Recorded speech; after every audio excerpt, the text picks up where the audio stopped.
Hello, and welcome. I am Chilling Tales, and as you get ready for bed, you must know that you are doing amazing and you deserve all the sleep you can get. So as you are winding down, let me know where you are from and what time you are watching this video. Like and subscribe to help the channel if you'd like. Now put your mind at ease and let the story unfold. The last time the moon showed its face in our valley, I was 12 and didn't know what it meant to count your breaths. Back then, the mountain wore a winter cap of cloud, and the town street lamps painted a respectable circle on the cobbles. And if a dog barked after midnight, the sound ran along fences like a rumor, then faded. The moon came up silver and whole, and the old men stopped their cards and the old women stopped their knitting, and everyone looked up as if something had entered the room without knocking. It was a good harvest year. It was before the flood, before the mill burned, before we learned to measure nights by what didn't happen. After that, we didn't see the moon again. Not once, not for 19 years. We spoke around it the way a family talks around a bad father. Weather forecasts said overcast. So many times it became the shape of a week. The nightly news showed satellites and low-pressure systems, like children lifting a bedsheet to prove there is nothing under it. People who moved here learned quickly not to mention the sky. Tourists tried to film the mountain halo and learned quickly their batteries died on that ridge, and their files corrupted with a soft, bubbly noise like water boiling over a low flame. We grew used to it, the way you live with a limp. We put better bulbs in streetlights, then gave up when they buzzed themselves to death. We replaced curtains with heavier cloth. Mothers told babies stories about old moons that lived in picture books with glitter, and toddlers pressed their hands on the foil and whispered like praying. The rest of us pretended not to notice the way calendars made us tired. I work nights. I don't need to say what kind, just enough to keep cash in a jar and lights on in a house that deserved better. The job suits people who don't mind being invisible. Sometimes I think invisibility is the only honest thing we have left. On the 19th anniversary of the last moon, I took the long road home from the edge of town because the short one had a police car, and I am too old to watch anyone explain themselves. It was 2 in the morning. The wind smelled like a change that hadn't decided what to be. The mountain's snowcap glowed a dull, reliable gray. I counted my steps from the turnoff to the footbridge because the boards there have a way of remembering names. 37 steps, 38, 39. At 40, the world brightened, not like dawn. Dawn is patient, a soft hand on the back of your neck. This was the light in an empty theater when the house manager hits the wrong switch. The river took a breath like a surprised animal. My mouth dried. I looked up because everyone looks up, even people who swear they won't. The clouds were thinning, not breaking. Thinning, as if someone had pressed their thumb into the wool and left a shallow bowl. A pale coin showed through. It wasn't much, enough to throw shadows where there hadn't been any, enough to make the footbridge planks admit they were wood and not simply floor, enough to make the hair rise on my arms in a way that remembered being 12. Dogs woke across town, not the sharp alert bark, the low note dogs use when they smell a visitor they recognize and don't like to remember. On the far side of the bridge, the old radio smith's windows filled with light, although he's been dead 3 winters, and his son never learned tubes. Somewhere a set of wind chimes remembered that it was built to sound like glass, not tin. I wanted to go home. I wanted to call my mother, and I wanted to stand in the street like a fool, and I wanted to walk into the river and let it decide. Instead, I did what people do when they are afraid they are part of a story. I kept going the way I had planned and tried to make my feet uninterested. The first scream came from the direction of the mill ruins, not a movie scream, the sound someone makes when they see a memory coming toward them with teeth, then another, behind the church, then the kind of silence that visits a room where everyone is listening for the same thing at once. I cut through the grocer's lot, and the grocer, who keeps a bat by the freezer for rats, stood with it on his shoulder and didn't seem to know what it was. "Do you see it?" he asked, like we were boys daring each other to climb the water tower. "It's just a moon," I said, and the word just was the lie, and we both heard it. The clouds thinned more. The coin became a face. The face became an eye. The light sharpened. The street glowed in dull stripes, where gravel decided to be individual stones again.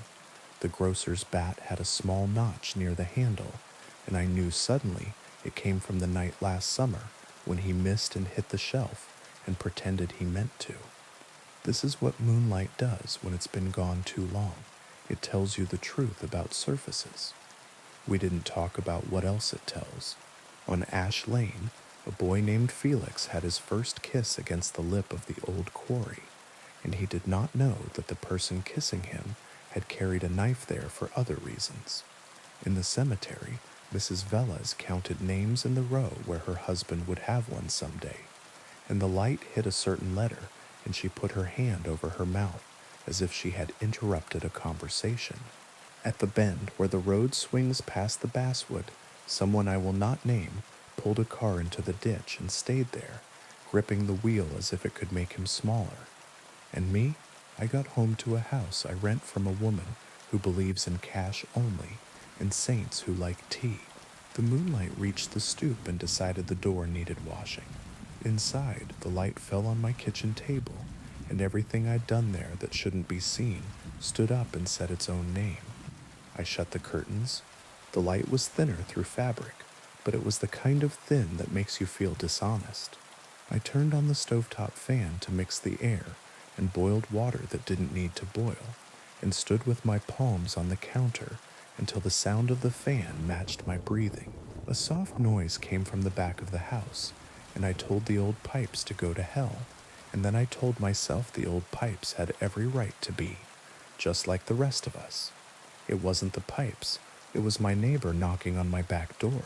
She's a nurse and sleeps when she can, and her hair in a moonlit window makes her look like her mother, which is a complicated kindness. She pressed her forehead to the glass and said, without preamble, "They're calling out the names." "Whose?" I asked, though I knew. "Anyone's. Everyone's. This is Res." She gestured at the sky, then at herself, as if she had forgotten which of us was larger. "You can hear it if you stand in the hall where the stairs used to be. They're saying them like the way the priest reads a list when he's irritated with it. Fast but careful." I went with her because people do. The hallway in her house remembers a second set of stairs the previous owner ripped out to make a long closet, and sometimes if you step exactly where the fourth stair would be, your ankle decides to fold. We stood there shoulder to shoulder and listened to names fall through the ceiling like slow rain. My name was there. So was hers. So was my mother's maiden name, which the town never uses. So was the grocer's dead father. So was a girl none of us had seen since she cut her hair and left before breakfast 13 years ago. We whispered yes when we recognized one, like librarians alone in the stacks. Eventually the list looped, and it was worse hearing it the second time, because then you knew who you were waiting for. The nurse squeezed my hand. "Do you smell it?" "What? Metal?" I did, not like blood, like coins in a new fist. We aren't idiots. We have always known what hides in stories that mention moons and names and lists. It is one thing to know. It is another to live it. There are rules. Every culture that has mouthed this fear has come up with a different apron to put on it, but the body is the same underneath. Do not run. Do not look over your shoulder, but do track with your ears the way a deer tracks wind. If you can, get to iron. If you can't, get to a door frame. The first person you see is not the person you knew. The second one might be. Do not say your name if someone asks.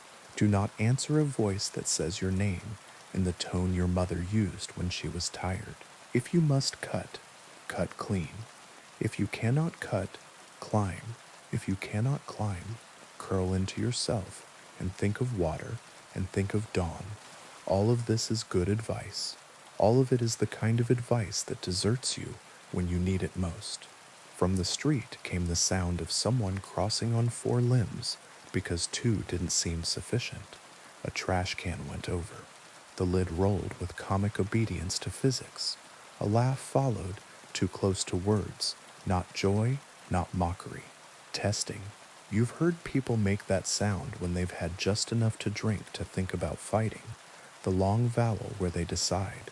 The nurse went to the front room, and I followed. She's the kind of person who stands in doorways and makes a shape the room can use. The moonlight filled the street, not evenly, but in pools where it found spots to gather. In one of those pools, Mr. Kozak from the barber shop crouched with both hands on the ground as if the earth were a new instrument. His ears were wrong. He had never been a beautiful man. The moon was not interested in making him one. His eyes had a distance in them that could be confused for thought if you wanted to be kind. His breath was a careful machine. He smelled the air as if it contained instructions. I whispered his name because I am that kind of fool. He turned his head slowly toward the window and did not see us at first because the moon caught itself in the glass and told lies. Then he saw me. When an animal recognizes you, it does not blink. He did not blink. He moved toward the door, not quickly. The nurse put her hand flat against my chest and pushed me back 2 steps. She lifted a chair and set it under the knob the way people do in movies. The chair slid on polished wood and sighed. Something on the back porch muttered in the voice of her long-dead brother for exactly 3 words, "Let me in," and then went quiet as if embarrassed.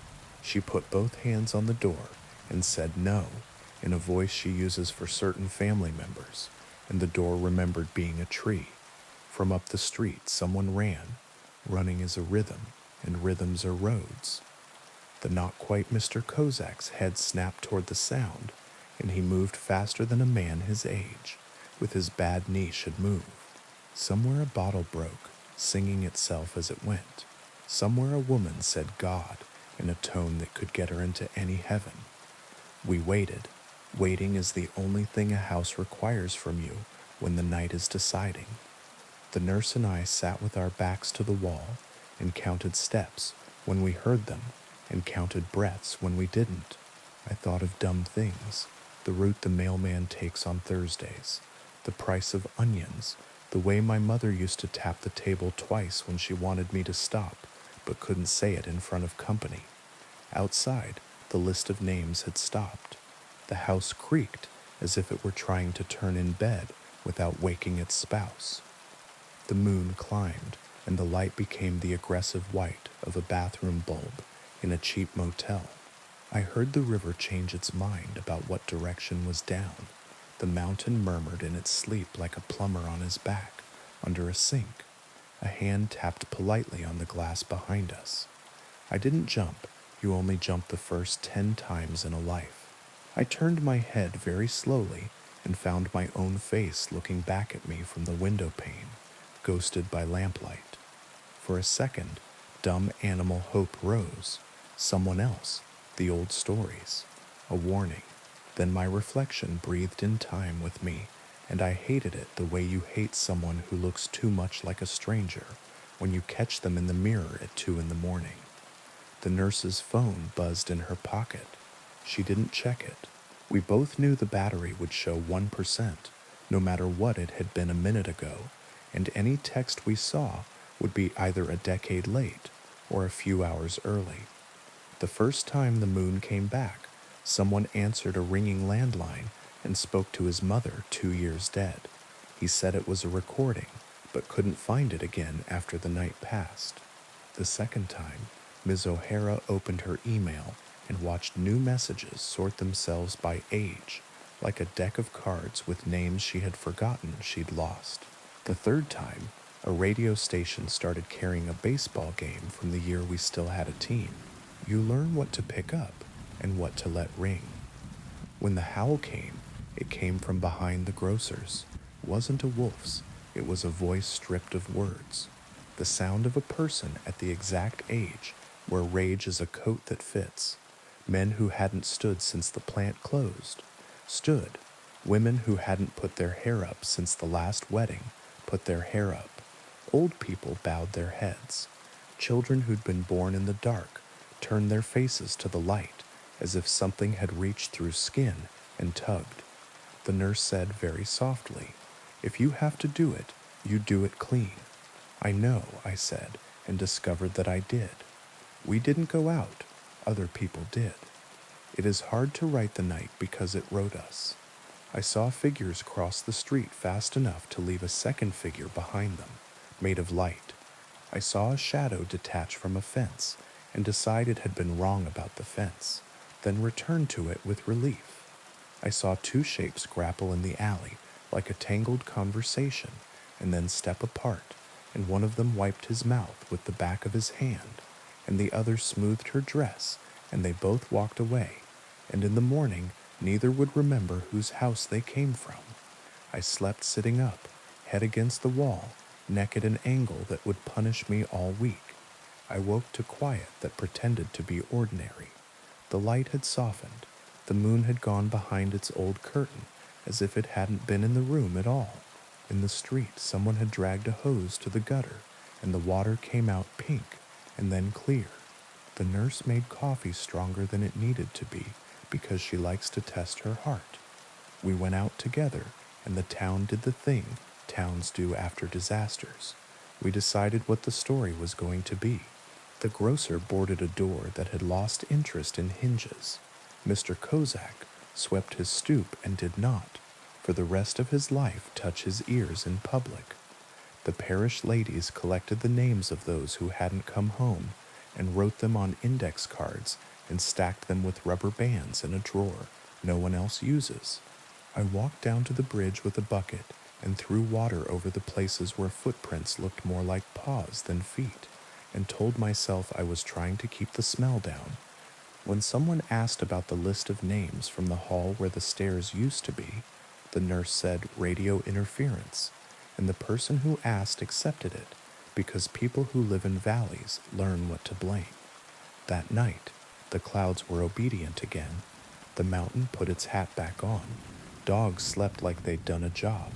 The river went the way it always goes. We all pretended to be relieved, but relief is a muscle, and if you use it too much, it shakes. 2 weeks later, the light rose again, not as bright. The coin kept its thumbprint. The list began sooner, in another part of the house, this time in the gap where the dumbwaiter once ran. Different order, different names at the top, same careful tone. We didn't wait for the howl. We didn't need to. The town was ready in a way that makes you proud and sick. You want me to tell you it was wolves, that it was a man, that it was mass hysteria, that the mountain houses a frequency that rattles fillings and makes people do religious things and bite. I can't. All I can tell you is what it felt like to live inside a town that keeps itself small on purpose and then watches something bigger put its hand over us and ask us to breathe with it. I can tell you what it is to walk on all fours because the ground has learned your name and wants to hear it the slow way. I can tell you that some people came back with scratches they couldn't place, and some came back with debts they refused to pay, and some didn't come back, and we folded their names into drawers and told the children different stories about where doors lead at night. And me, the third night the moon returned, I went to the bridge early and sat in the shadow where it couldn't find me. A shape joined me there. Not a man, not anything you could elect or arrest. A presence like a posture you remember from someone you loved. It didn't speak. It didn't need to. It smelled like coins and pine pitch and the inside of a new barrel. It pressed warmth into the air like an animal that had lived too long outside and remembered blankets. It leaned its weight against the post, and I leaned mine back the way you lean against a friend when there's only one bench. When it was over, I went home with blood under my nails and a voice in my throat that would not be mine for a while, and a name in my ear that I will not write. I washed my hands. I slept. I woke. The nurse knocked at the back door and handed me a cup and did not ask. We sat in the kitchen while the fan tried hard and failed to drown out the memory of light, and we decided what words we would use if anyone asked, and we decided that if anyone asked too, well, we would move, and we decided that moving is only a different kind of staying. Since then, the calendar doesn't make sense. The moon comes when it wants, a thin glance at a bus stop, a bright slap at the river, a sudden coin above the grocery when the delivery truck's back is open, and the cases of tomatoes shine like somebody's idea of a heart. We are not surprised anymore. We are careful in pairs. We keep iron where it makes sense, and sometimes where it doesn't. We speak our names aloud at noon, so they are heavy enough to hold at night. We keep a list of who should not be met on the street after midnight when the light is white, and we keep a list of who should be walked home, even if they say they don't need it. On bad nights, the list of names comes from the hall where the stairs used to be, and from the dumbwaiter shaft, and from the crack in the cellar wall that lets in a thread of river smell, and from the mouth of the stove, and from the back of my own teeth. I put my hand on the table and count to 40 and don't get up. On good nights, the clouds are stubborn and the dogs snore, and I make soup with onions for the smell, and the nurse sits with me, and we play cards, and we both look at the window at the same time, for no reason at all, and are pleased when the glass is only glass. Sometimes I go back to the footbridge at 12 and try to remember what it was to be a child in a night with a proper moon, the kind that made raccoons look like thieves and made my mother say curtains, please, with a smile. I know better now. The moon is not for us. It is not against us. It is a door that opens when it wants, and we, foolish animals, step through because stepping is what we do. There are teeth on both sides. There is also the kind of kindness that doesn't say its name. If you ever come through our valley and ask about the sky, we will shrug and say weather. If you stay a night and hear your name from the hall where the stairs used to be, don't answer. If you must look, look down. If you must run, run like you're late for something ordinary. Milk, bread, the first 10 minutes of a movie, and if the light finds you and puts its hand on the back of your neck and says breathe, do it. Breathe. Count to 40. Put your palm on a table and tell it you are here and you plan to stay. And the table, which was a tree once and knows about light, will steady you until the coin goes back in its cloud pocket and the world pretends to sleep. We will be here in the morning, buying onions, nodding at the nurse, making small talk. We will not mention the ears. We will set a bowl outside our doors, just in case. We will do all the things people do in towns that last, stand in doorways, walk each other home, cut clean when we have to, learn not to answer to the wrong tone of our own names. And when the moon decides it has been gone long enough again, we will look up, because we cannot help it, because it's what the body does when someone enters a room without knocking. We will not be ready. We will be as ready as anyone can be. We will hold the door frames and fold our tongues over our teeth and wait for the list to begin. Now, on to the next story. There's a church on the hill with a saint who watches the town sleep. People say she's older than the church and younger than the hill. The hill came with the land, the church came with a donation, and the saint came with a story. They set her in a niche above the side door decades ago. Plaster over wood, paint tempered by a steady hand, a robe the blue of laundry sitting in a basin, a mouth small and determined, and the first thing she did was look like someone you knew. Her glass eyes had a film over them when I was a kid, which made adults talk lower in her shadow. At dusk she seemed to see more of you. At midnight, if you went close and everyone does once, you could make out what was trapped under the gloss. Tiny irregularities, bubbles like seeds, the old way of making eyes fixed on a single forever gaze. My grandmother kept a key to the sacristy, and sometimes brought me along to fill candles on Friday afternoons. It smelled of cold stone, and wax behaved better there. I loved the small hush behind the side door that felt like an apology for the big hush in the nave. One late winter day, the kind of afternoon that looks like it wants to be snow and can't quite, my grandmother kept the door propped while she hauled a box in, and in the exact moment the door was neither open nor shut, I watched the saint blink. Just once, a small correction, like dust had landed and the eye had taken care of it. Gran, I said. Hmm? She was counting votives the way saints count promises, seat of the pants and exact. She blinked. She does, sometimes, my grandmother said, and when I stared, she added gently, "You'll learn not to check on purpose." I tried not to. It's hard for a child not to. Years later, after my grandmother, after time had made the niche need repainting, after the church's roof had forgotten its job and then relearned it, after I had moved away and come back and moved away again, and then came back for good, because towns do that to you. The saint's eyes were clearer. The glass had been cleaned by a restorer the parish had splurged for. The bubble glass was gone. New eyes, the kind that shine. It was only practical, Father Marco said when people complained that the new eyes made them nervous. Condensation gets behind the glaze. Mold. You want the Blessed Virgin with mold in her skull? She's not the Virgin, Mrs. Ansell said. She's Saint Dymphna, or Dorothea, or someone from the list we don't read. She knows our business. She doesn't need shine. Shine or not, she kept watch. The town had more cameras than saints now, but the saints saw the right things. She missed the loud fights and caught the quiet ones.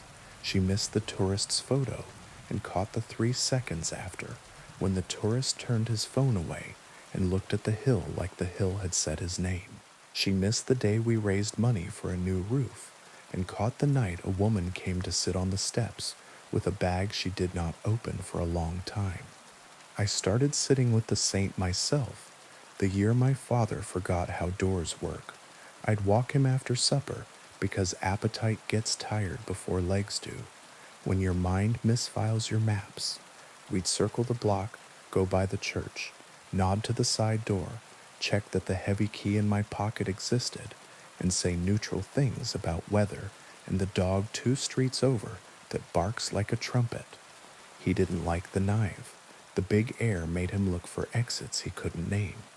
But he liked the side door. The saint was at face level if you stood on the last step.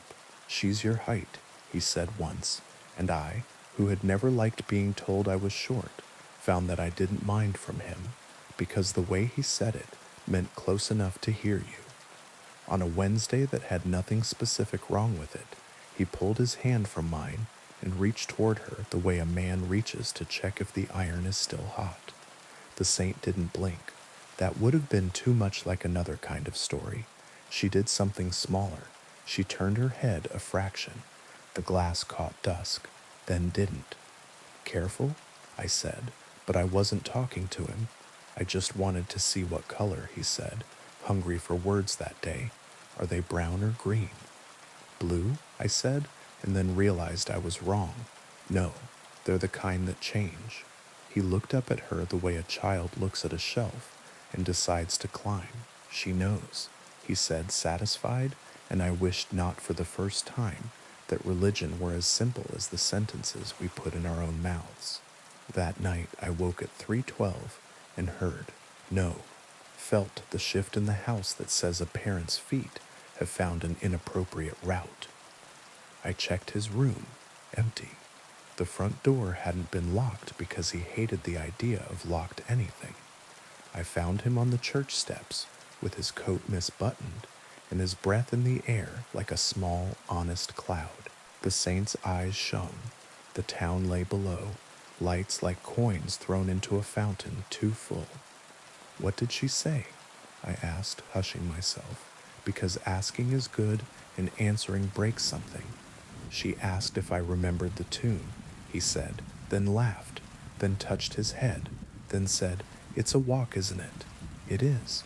We walked home very slowly so the tune would not get ahead of us. After he died, the saint was easier to look at. Grief can make you love statues because they don't change except when they do. I brought candles to the side door and lit one in the little rack where the safe licks at quarters. I said, "For my father," in a voice that did not ask for a miracle. A miracle is a shortcut, and a house like ours needed a road. She looked past me. Of course she did. Saints look at the thing you didn't bring. I began to see other people standing on the steps with the same hungry look. A woman with a split lip, careful, fresh, holding a phone like it might bite. A man who wore a jacket that said another town and eyes that said this one. A kid with a backpack too light for homework, too heavy for running away. People came and told the saint their secrets without saying anything. That's the correct way to do it. When the rumor went around that the saint had been seen weeping at the side door, proper miracle whispered at markets. I shook my head. We are greedy for tears. The story arrived with details, witnesses, tissues waved like surrender flags, and still I said no. If she wept, it would not be public. It would not make anyone's faith bigger than their town. Still, I began to carry a handkerchief folded in my coat pocket, the good linen one, because my grandmother would have done it that way, and if the saint needed a plain square of clean white to choose, I could pretend that was something I could offer.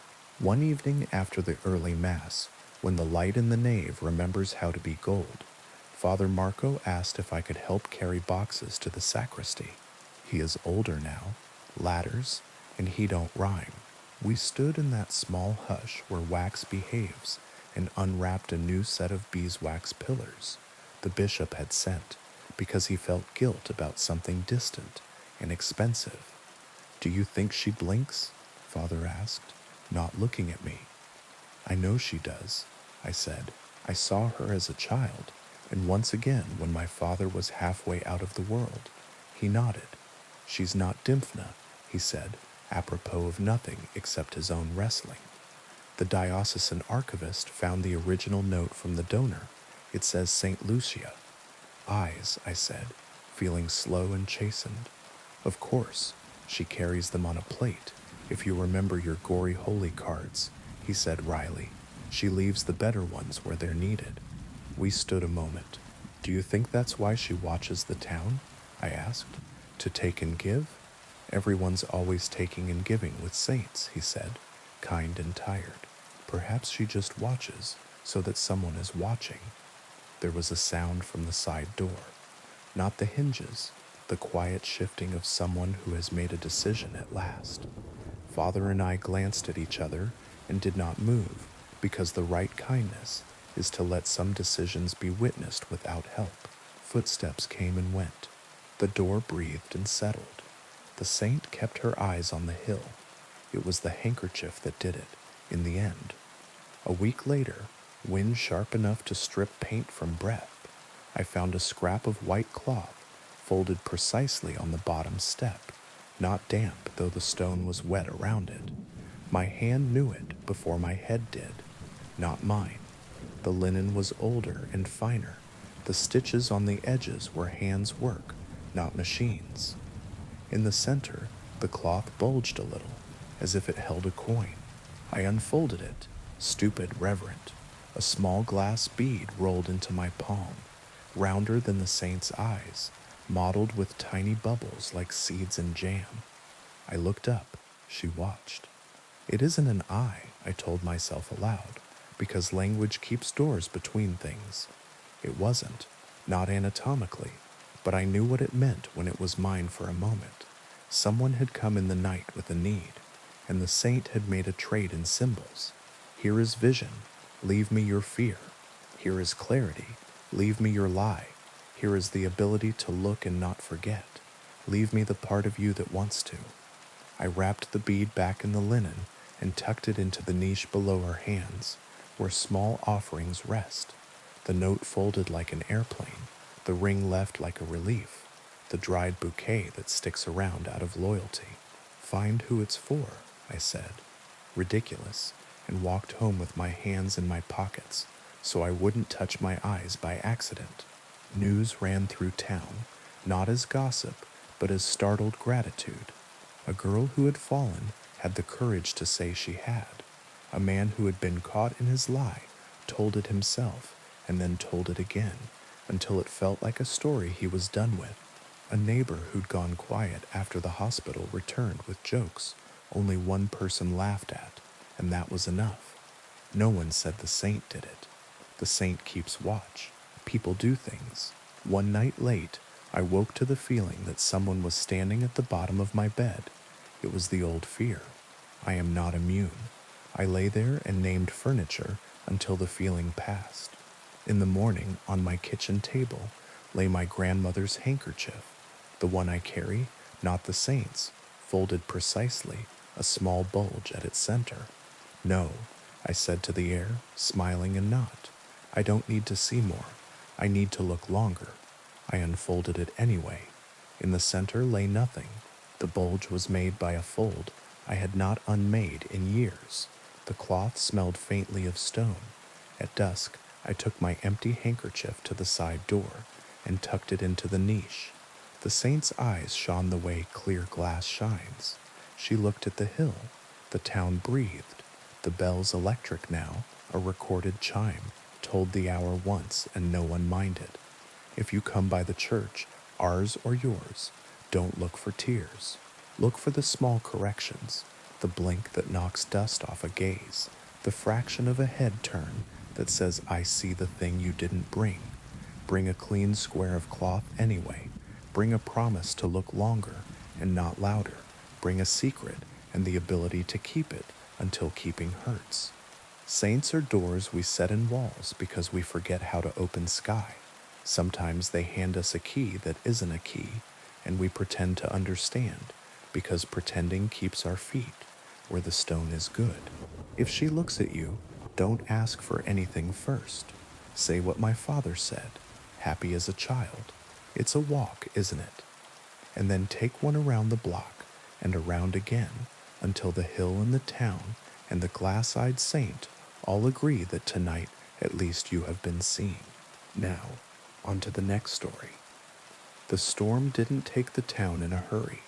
It arrived the way old debts do, announced by a change in air, a smell of wet metal, the gulls gone quiet, as if they'd been told a secret. The harbor smoothed itself under a sky that had lost its edges. Every house on the cliff shut a single blind, then another, the way eyes close when they don't want to see the ending. I sat my shift at the volunteer station with the radio tuned low. The lighthouse proper hadn't worked in years. Automation, budgets, but the beacon still spun on calm nights because the town liked the look of it. The real work was below, at the end of the breakwater, where a pole held a LED that blinked red with bureaucratic rhythm. It never failed. It just wasn't enough. Before the first heavy drops, I saw them, 3 pale lanterns hovering low over the water, far outside the mouth of the harbor where no boats should be. Not the sodium lamps of the causeway, not the shrimpers' deck lights. These floated like will-o'-the-wisps held by careful hands. They moved together, then apart, then together again, the way people walk when they are not sure whether to enter a house. I reached for the binoculars, even though the rain had started to stitch the air. Through the blur, I made out the shape of a skiff where the lanterns hung, too small for the swells the storm had already promised, too far out for anyone with sense. A figure at the bow lifted a light and turned, as if looking for a channel that had shifted while they blinked. Don't, I said to the glass, to the weather, to anyone who might be listening. The radio crackled with the dispatcher's voice, businesslike, half bored. Heads up, Station 2. Report of lights off Greystone. Anyone on eyes? I've got them, I said. Skiff, lanterns, no call sign. They're not coming in. Not coming in, how? They're not finding us, I said, and wished I had a better word for what the ocean does when it reorders maps. The old men at the station call those lights the drowned. Not because they belong to the dead. though that's always in the corner of the story, but because they come from the shrine that fell into the bay 140 years ago. It sat where our breakwater sits now, a wooden pavilion built on pilings, a place to leave coins and wishes and thin paper charms that fluttered in wind that had learned manners from prayer flags. One storm took it.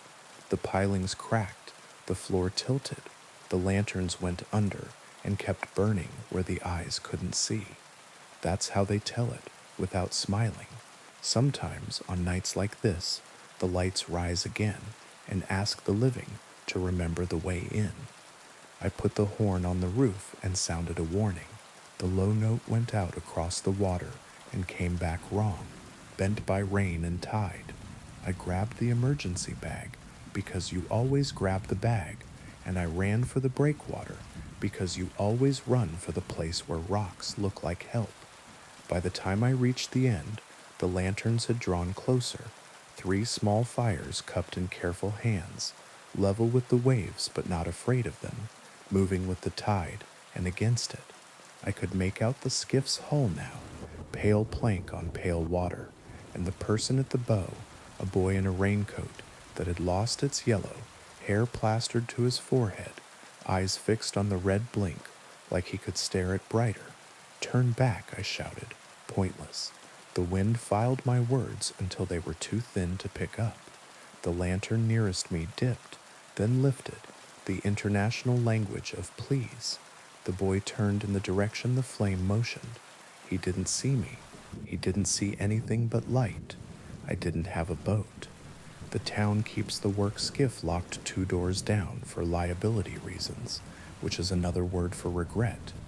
What I had was rope and the old stories about what you do when the drowned borrow the night. You give them what they ask for and make sure it cannot hurt them. You toss them ladles with holes in the bottom so they can bail forever without sinking you. You answer when they count you, but wrong, so they cannot get the number they need to take you with them.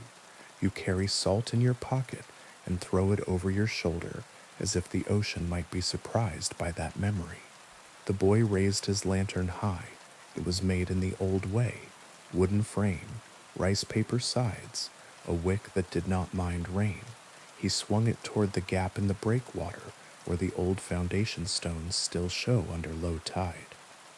No gap existed now. The storm had topped the rocks with a single long muscle of water. He stepped forward with the easy confidence of someone who has crossed this way 100 times in a summer that is not this one. "Stop," I yelled, and threw the coil. The line arced, fell short. Another wave lifted the skiff and turned it a fraction. The lanterns shifted to match, patient as nurses. A hand appeared at the stern. Another figure, older, shoulders big enough to carry nets and names. He said something to the boy I couldn't hear. The boy shook his head. The older one looked up at the breakwater with eyes that were neither frightened nor angry, just aware, the way you are when you have taken inventory of your luck and found it insufficient. "Take the end," I shouted and threw again, farther into the shape of the wind, praying the rope would decide to be heavy where it needed to be. It landed against the skiff's port side with a slap that sounded like a door closing. The older man caught it in one hand without looking. He didn't tie it, he just held on, like a man is a cleat until he isn't. The lanterns dipped again, once, twice. The boy turned them toward the break in the rocks that wasn't there, and for a second, just one, the water lifted as if rising to the idea of a channel. The skiff slid in. The rope went taut between my hands and the older man's. It hummed. "Let it go," I called, because the humming had a pitch I knew from the vent above my bed on nights when the wind wants to be a song. "Let it go, and follow me, but the drowned don't let you do both. If you drop the connection, the lights move on, patient, polite, expectant. If you hold the connection, they guide you, and their idea of safety is not yours." The boy stepped onto a rock that had no dry on it. The older man's hand tightened on the rope. The skiff slid sideways and did not lift with the wave that should have lifted it. The lantern ceased to need hands. I don't make heroic decisions. I do the next sensible thing badly and with sincerity. I wrapped the line twice around the iron post at the end of the breakwater and leaned my weight into it and prayed I wouldn't get the older man killed by giving him something to fight that wasn't the ocean. Turn your light, I yelled at the boy, because light is language, and he was listening to the wrong conversation. Turn it to me. He did, not because I had any authority, but because I sounded like a shoreline, and he had forgotten how to find one. He swung the lantern toward my face, and for a second we saw each other plain. His eyes were not young at all, mine were tired. Rain made us both strangers. The lantern's flame licked my cheek without burning. It smelled like salt and something older than oils.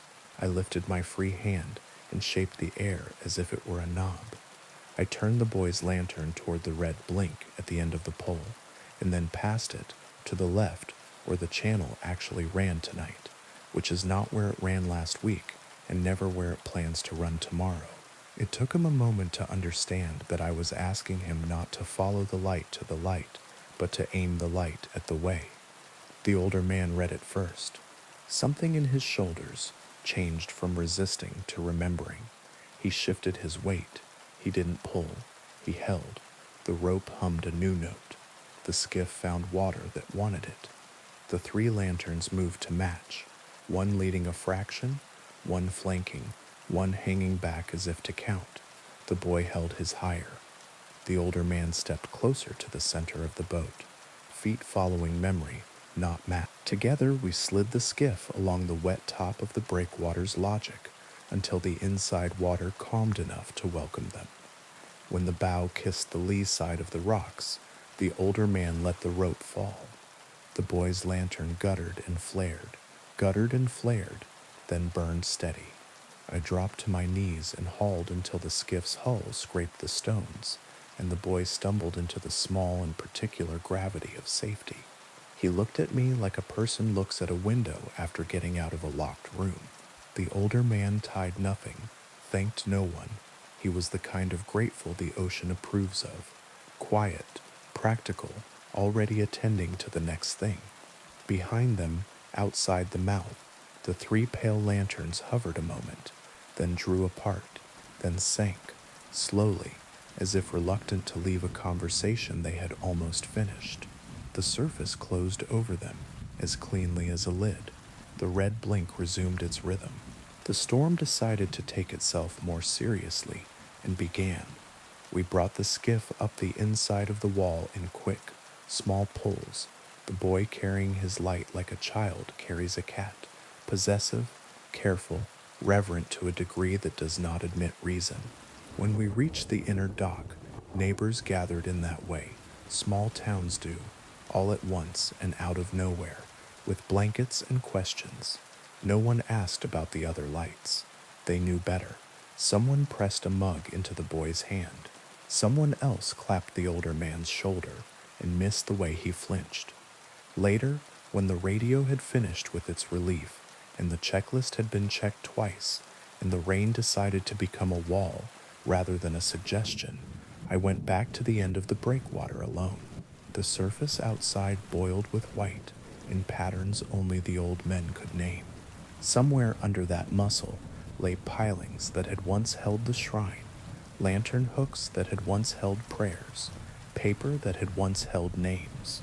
Somewhere under that, older still, lay the reasons any of us ask the sea to let us cross it, and the sea's slow answers.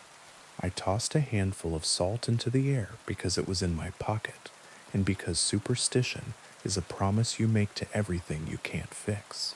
The wind took it and returned a little to my face, which is the sea's way of saying in you. The next morning, the boy's mother found me at the station with a pie and a letter in bad pen. The pie was necessary. The letter was not. It said nothing about lanterns. It didn't mention the way the rope hummed.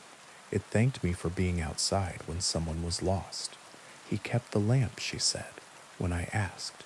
His grandfather says it's ours. The older man was the boy's grandfather. Then, of course, carrying a skiff through rain is a heritage. He stood at the door while his daughter spoke. He didn't look inside. His hair had a new white in it, the kind storms paint when they need to leave a record. "You'll see them again," he said flatly. Not a threat, a weather report. Maybe for us, maybe not. I nodded. The pie smelled like cinnamon and apology. My hands ached where the rope had asked questions they answered poorly. Some nights, long after the breakwater dried and the pole blinked and the beacon on the hill spun out of nostalgia, the three pale lanterns return and hang far outside, polite and patient, asking to be followed by anyone who has a reason. I keep rope near the door. I keep salt in my pocket, not because it changes water, it doesn't, but because it changes me slightly, and that seems to be the bargain. If the lights want me, they will know my name the way the fog did. I will choose to stay, then choose again and again until the choice gains weight.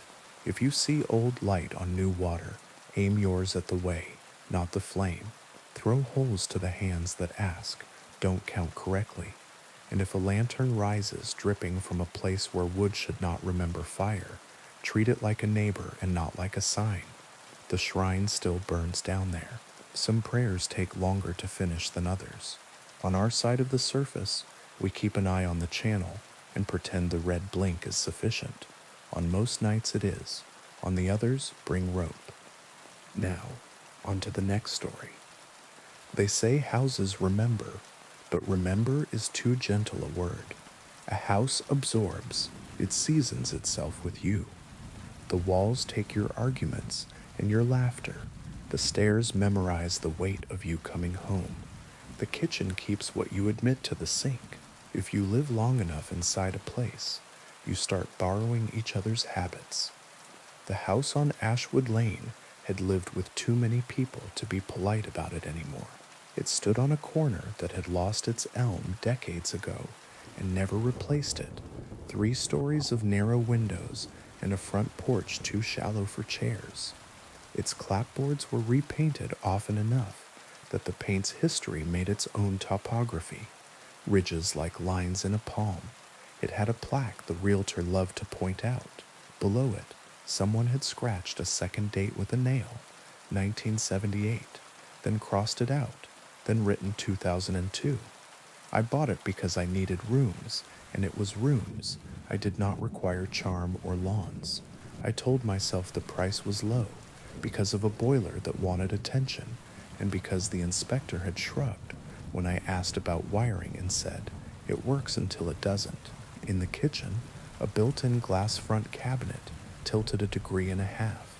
In the entryway, a transom window stuck halfway open as if it had been mid-sci for years. The floors sloped together stubbornly toward the center of the house, as if the building were gathering itself for a point. I moved in on a Thursday with 4 friends and a rented truck and the kind of jokes people make when stairs push back. The house accepted the boxes with a patience it had learned from decades of boxes. It watched us without malice. It waited for us to leave. That first night, the bedroom door opened at 3:12 a.m. The room had been warm when I fell asleep. The air that came through the door had the temperature of hallways. A draft, I told myself, then wondered why drafts knock. I lay still, bare feet padded around the bed. Not heavy, not childlike either, a weight that didn't care to be categorized. I sat up. Nothing. I set my phone to video with the flash on and stared at the small screen until my eyes dried. The door moved a hair and settled. The hallway beyond held its breath. In the morning, small handprints smudged the wall opposite the bed. 4 fingers and a thumb, precise as stamps, the color of dust. I wiped them with vinegar and a cloth, as if the house were a counter. That evening, they were back, lower, as if the child had been standing on something earlier and didn't need it now. The neighbors did their duty. Pies, advice, names. On the second afternoon, Mrs. Lang from the corner walked me around the block, pointed at gutters, at hedges that don't belong, at the sky when it does a certain thing before rain.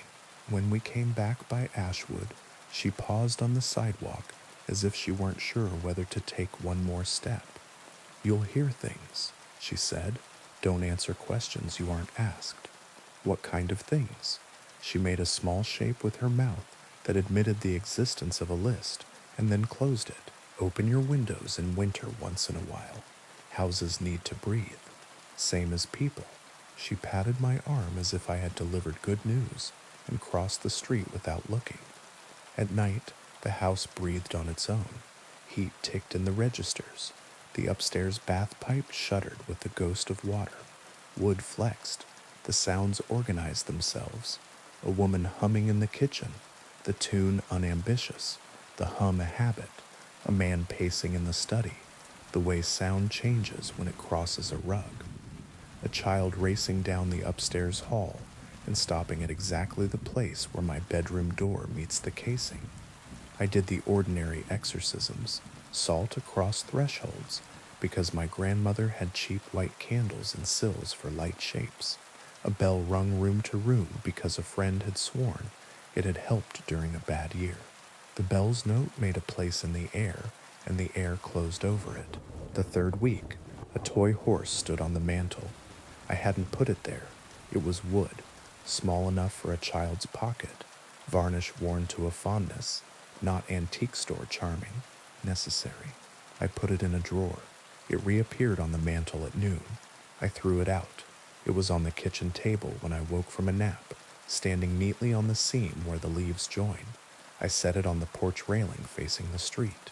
In the morning, it stood in the hallway at ankle height, and I almost broke my neck tripping over it. "Okay," I said aloud, "because compromise keeps the peace. You live here too." I put it back on the mantel, center, where the wood had a slight lighter place that suggested long occupation. The house softened around that. The humming grew fainter. The footsteps took up a gentler route. The handprints stayed, but moved with me room to room, as if the child were learning the new house by my tour. I learned the history the way you learn any complicated thing, by collecting small specific facts until they begin to stack into a structural truth. The town records listed owners who left suddenly. One family had defaulted 3 months after a baby's funeral. Another had sold at a loss right after a fire that never fully scorched a wall. An electrician's widow had signed the deed with a hand that made careful schoolteacher loops. She died in a smaller house across town 6 months later. In a microfilm of a 1931 paper, I found a 2-inch article. "Local girl drowns in well. Mother inconsolable." The address was mine. I avoided the well. It had a lid someone had secured with rope, and the rope was older than my parents' marriage. I left it older. It is one thing to know a house holds its old weather. It is another thing to wake in the study with a revolver in your hand. The barrel was cold and oiled. The weight was the kind of truth you can tell in the dark. I was not seated where I had fallen asleep. I had not come down the stairs. The chair knew me anyway. The clock that had not worked since I moved in ticked solemnly. A whisper behind my ear, that complicated space between house and head, said careful and kindly, "It doesn't hurt for long." I set the gun on the desk and stepped away. The wood moved under it. I blinked. The gun wasn't there. The desk had a small dent where a heavy thing had rested often. I called a friend and asked if she would sit in the kitchen with me a while. She arrived with bags and a loud laugh. The house met her like a dog that's good with children, but not men. After an hour, she frowned at her phone. "Do you hear a baby?" she asked. I lied. "Traffic." She nodded, relieved, and left before night, because somewhere in her body she knew I would ask, and something in the house would not let me. I stopped inviting anyone. The house grew pleased. The humming drew closer to the register I sleep in. Some nights I woke to the smell of bread baking, imaginary and exact. Some mornings the mirror blurred as if hate had exhaled on it. I wrote lists to convince myself I was living. Fix that one sash, oil the hinge, replace the 2 cracked tiles by the stove. I did the work. The list did not get shorter. The basement door locked when I walked by, not with the violence of a movie, with the patient click of a teacher closing a classroom, so you won't be distracted by what is outside. Once, late, I leaned against it and pressed my ear and heard a low conversation in a language I almost understood.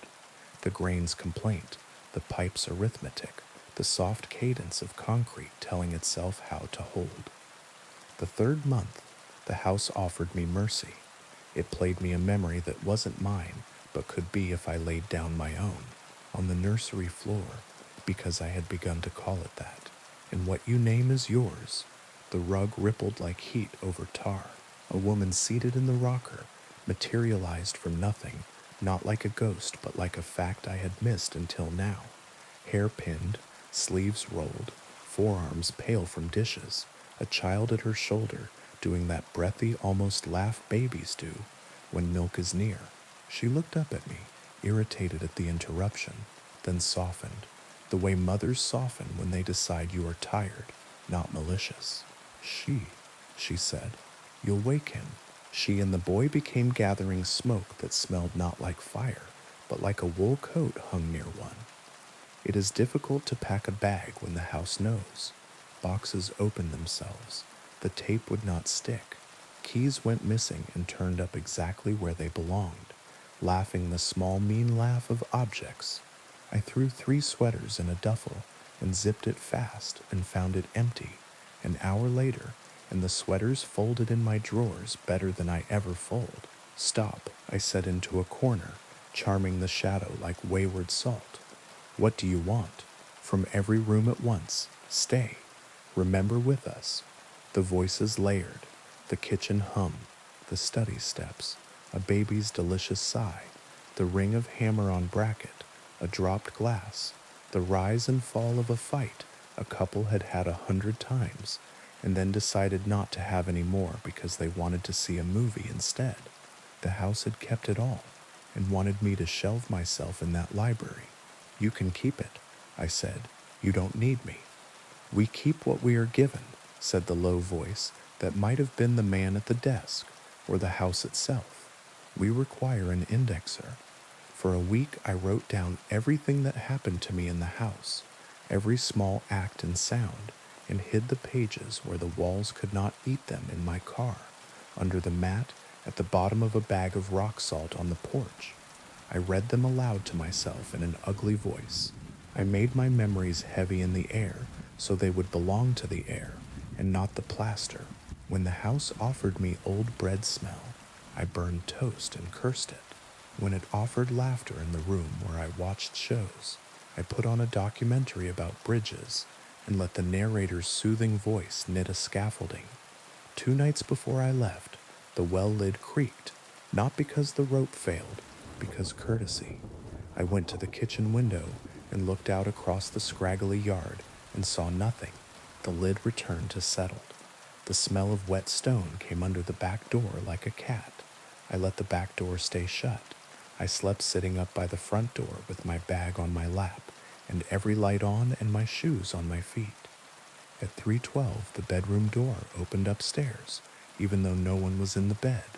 Bare feet circled nothing. The stair treads counted something that was not me. I sat there until the light through the transom remembered morning. I left at noon with the help of 2 men who did not ask questions and did not look up. I did not lock the door. I left the toy horse on the mantel, centered. I told the house in a normal tone that I would not say goodbye.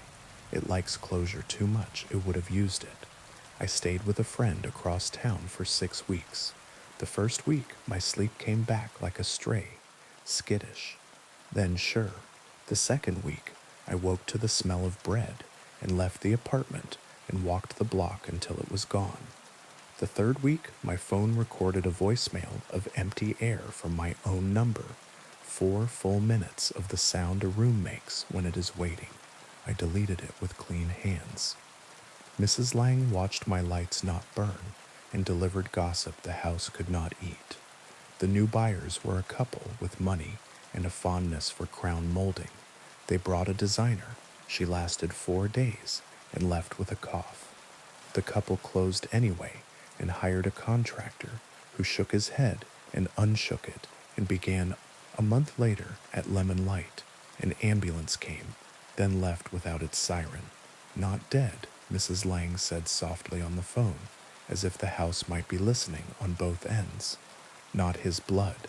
I hired a lawyer to unwind the sale. I paid to get nothing back. Money is a ritual. The house respected it. On the last day, I went to pick up mail that had insisted on finding me there. The porch boards gave under me, the way old bread does under a knife. The front room held its furniture-shaped air. The mantle, of course, held the horse. I didn't touch it. I set the mail on the floor.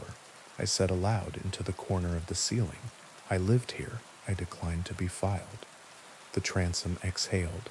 The upstairs hall counted. The kitchen made the sound of a chair sliding back. A child's handprint smudged at knee height on the door frame, fresh as breath on glass. I pulled the door shut behind me. The lock clicked the way it does when a house locks you out of kindness. In my new apartment, flat floors, sullen radiator, windows that stick in summer, I keep nothing I would cry over losing. I buy bread at the bakery and hand the bag to the air. Here, if you want to smell it honestly. I keep a wooden horse in a drawer that has never opened itself. It is not the house's. I carved it badly. The varnish is uneven. I take it out sometimes and set it on the windowsill to look at the street. It looks pleased by cars. When I wake at 3:12, and sometimes I do, because the body is a calendar, I listen to the hallway breathe. I tell the door its hinges are doing fine. I say the names of the people I love in a flat voice that makes nothing of them except fact. I open a window in winter so the place can remember that air goes both ways. Houses want you to stay because they are made of staying.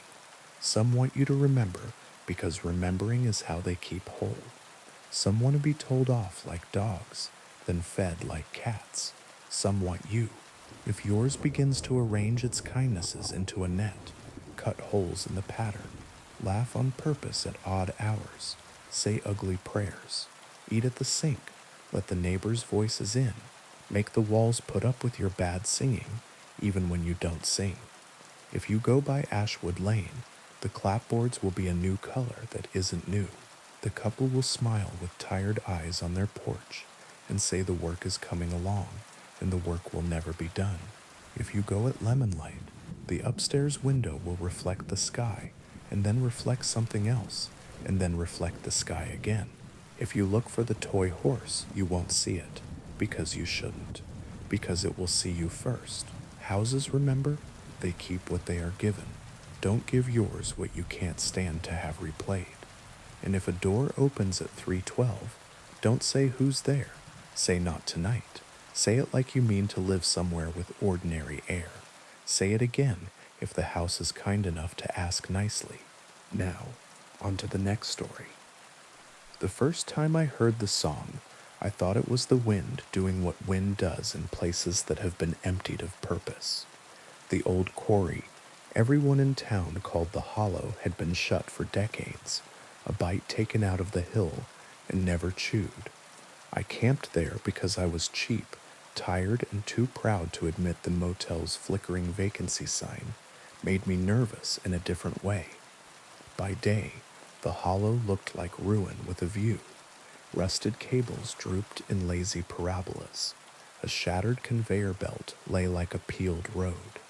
The pit itself dropped in terraces of stone, the color of old teeth, every ledge filigreed with scrub that had no interest in my opinion.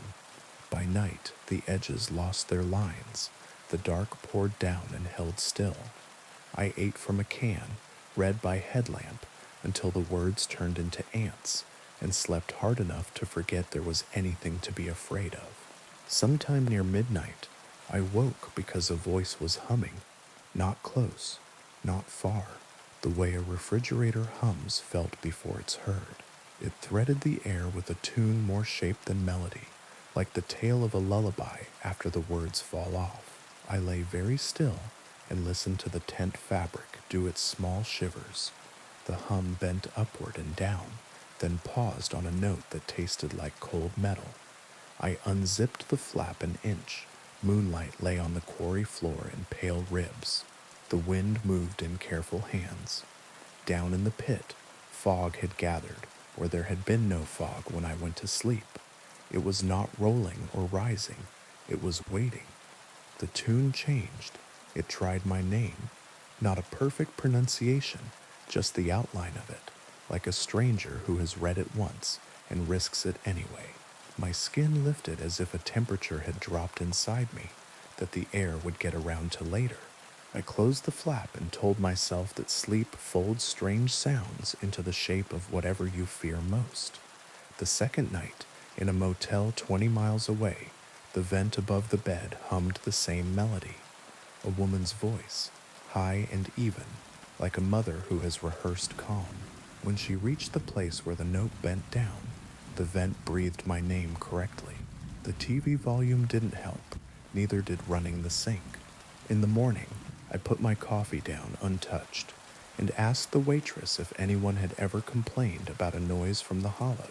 She went still, in the kind of way you see around grief. "Don't go back," she said, not unkindly. I wasn't planning to. She looked at me the way my fifth-grade teacher did when I said I hadn't eaten the paste. It remembers who listens. The third night, I sat where the pit's lip turned to shale, and the wind had to decide whether to go on or circle back. Fog moved below, as if someone were stirring something heavy with a spoon too long. The song began as if it had been playing and only now decided to include me, soft, patient, expectant. When it tried my name, it didn't try. It knew. "What do you want?" I asked, because questions buy time. The fog took on the suggestion of bodies, thin as pencil lines. Dozens, maybe more. They swayed gently, like reeds that have learned sorrow. The humming multiplied, harmonies arriving and leaving with the unison of a tide. The tune was older than the quarry and younger than the rock. "Come down," said my own voice from inside the song. Not an echo, a perfect mimicry. I stood. I didn't mean to. The body answers music with movement. Gravel shifted under my boots. The descent toward the service road suddenly looked reasonable, like stairs you just hadn't seen before. I took one step because one step is how falling introduces itself. A beam of white light slashed the fog. A truck's horn startled the hill. The foreman of the road crew, who'd been regrading the county line, leaned out his window, face creased with a kind of anger that has fear woven in. "Not tonight," he called, as if he knew the schedule. I blinked. The shapes below softened back into fog. The song dropped to a hum that felt like a room clearing its throat. "Not tonight," I said back, to the pit or myself. I went home by a route my GPS didn't recognize until it did. After that, it stopped being nightly. It started being everywhere. A kettle reached a boil in my apartment and held the note too long.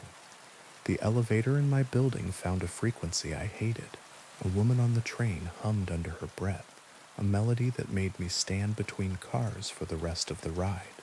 No matter where I went, the same cadence threaded the day. Up, down, hold, my name, a plea that wore politeness like clothes. I avoided sleep and then wanted it desperately. I smiled too wide while people talked. I began to look at storm drains as if they were mouths. The voice in the vent grew bolder. I taped a towel over it, and it hummed through cotton. I put my head under a shower, and it built itself from the water.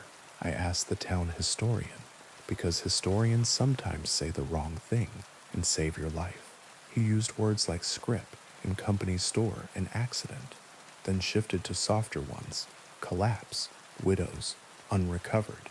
He said the pit had a second dig in the 20s, quiet, off the books, below the level where the ledge had broken years earlier. He said they'd chased a vein past where the engineers would sign, and the tunnels got narrow, and the men got small in the dark. He said the company moved the fence and the map and a line item, and then moved away. He said no one ever heard rocks landing when they threw them in to test the depth. He lowered his voice like I might know someone who had never climbed back out.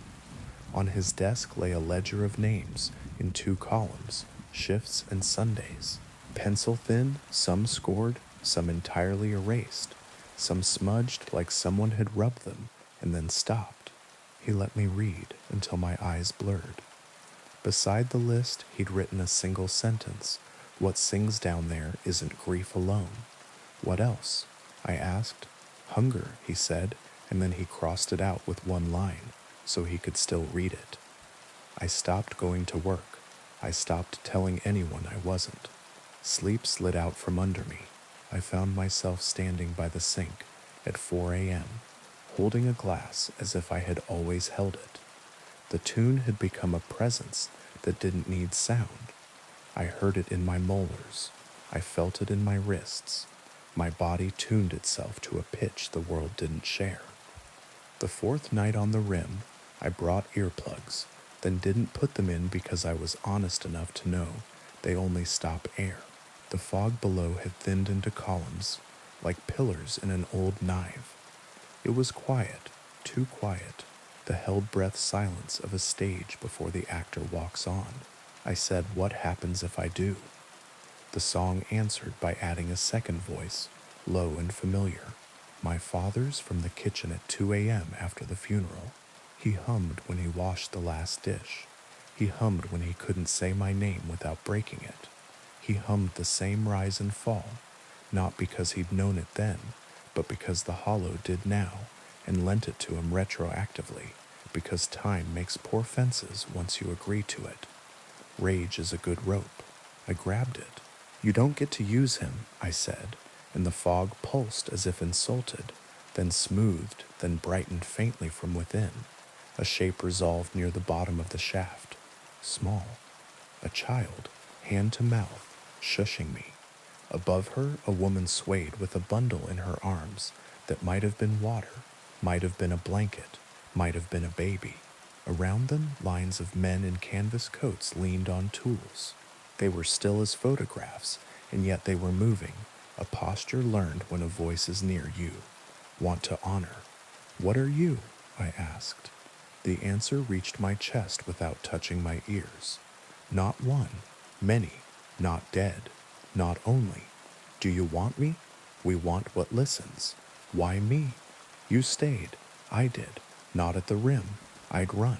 But everywhere else, in the vent, at the sink, on trains, in doorways, I had made space for the song in hours where memory should live. What happens if I go down? The child raised both hands in a pantomime of lifting. The hummed melody found a note halfway between welcome and warning. The fog took on the suggestion of walls. The pit felt narrower. Say I did, I said, bitter now. Say I step, say I slip, say you sing me into a path I can't see, and I crawl on my knees so my hands can learn the turns by how the stone jogs at the seam. Say I reach you. What then? The song softened around my name in a way that hurt. Stay. And if I don't, we will sing from where you sleep. Thunder rolled far off, not from clouds, but from the spine of the hill. A rock loosened and fell. It took a long time to become smaller. I didn't hear it land. The road foreman found me crouched by the pit at dawn and squatted the way men do when they would like to offer you dignity. He lit a cigarette and let it burn in his hand. My grandfather, he said, after the silence had become something you could stand on, is just a shift. Long time ago, the old men still spit when they say it. He came home with white in his hair and red in his eyes. He woke up nights and said there was a fine sound under his feet, sweeter than a fiddle, and if he could only get back to it, he would be righteous in the morning. What happened? Nothing for a while, which was the problem. He was no good at anything but being near the edge. Then one June he walked back. Folks watched him go and practiced the story of how they tried to stop him. He didn't fall. The foreman pinched ash into a small, neat pile on the gravel. Not exactly. What do you do when you hear it? I asked. Pour coffee, he said. Walk away from anything that rhymes. Don't hum to yourself, not even happy. A song's a hook looking for a jaw. I laughed, then cried, which are the same motion with different names. I think it likes me. It does, he said kindly and without comfort. It likes everyone it can make a chord from. For days I practiced forgetting. I slept with a loud fan. I left the TV on an infomercial at volume 3. I practiced speaking aloud to my plants in ways that did not sound like a tune. When the vents sighed, I put on rain sounds and refused to notice if they found a key. I walked city blocks that had corners. I stood in crowded places and let other people's noises press in. The song learned my schedule and went looking for paces I had not worn yet. It found the laundromat at 3 a.m., where machines do a kind of whale song if you let them. It found a stairwell that multiplied footsteps. It found the second stall in the bathroom at work, where a crack in the tile made a reed sound when the door closed. It is hard to unteach your ears. It is harder to take the voice in your head that says this is for you and tell it, not tonight, and then not tomorrow, and then not again until tomorrow grows a rind. The last time I went to the hollow, the air over the pit was very clear, the way air gets after a storm chooses elsewhere. No fog, no suggestion of bodies, no sound. The quiet was bigger than my name. I sat and hung my legs over the drop like an idiot at a swimming hole. I spoke in prose. I recited recipes. I said the alphabet in threes. I told the quarry the names of my teachers in order. I told it the worst and smallest things I'd done, the petty meannesses that collect like grit in the bends of a life. I did not sing. At sunset, when the sky went bruise-colored and the first bat practiced the shape of a turn, a note rose from below like a hand. It was wrong, off by a hair. I didn't look down. I stood and stepped back, and then back again. I didn't run, because running is a rhythm, and rhythms are roads. I moved to a place with traffic and bad saxophone on subways, and neighbors who played two-note doorbells. I kept my windows open so the street could fill me. I learned other sounds. I hummed nothing. I listened to talk radio, to sports, to my idiot upstairs neighbor who screams laughing at 2 a.m. My father's voice stayed where it belongs now, on the other end of a saved voicemail I won't delete. When the kettle catches a certain pitch, I lift it off, let it cool, and set it back down sideways so it will remember to be water.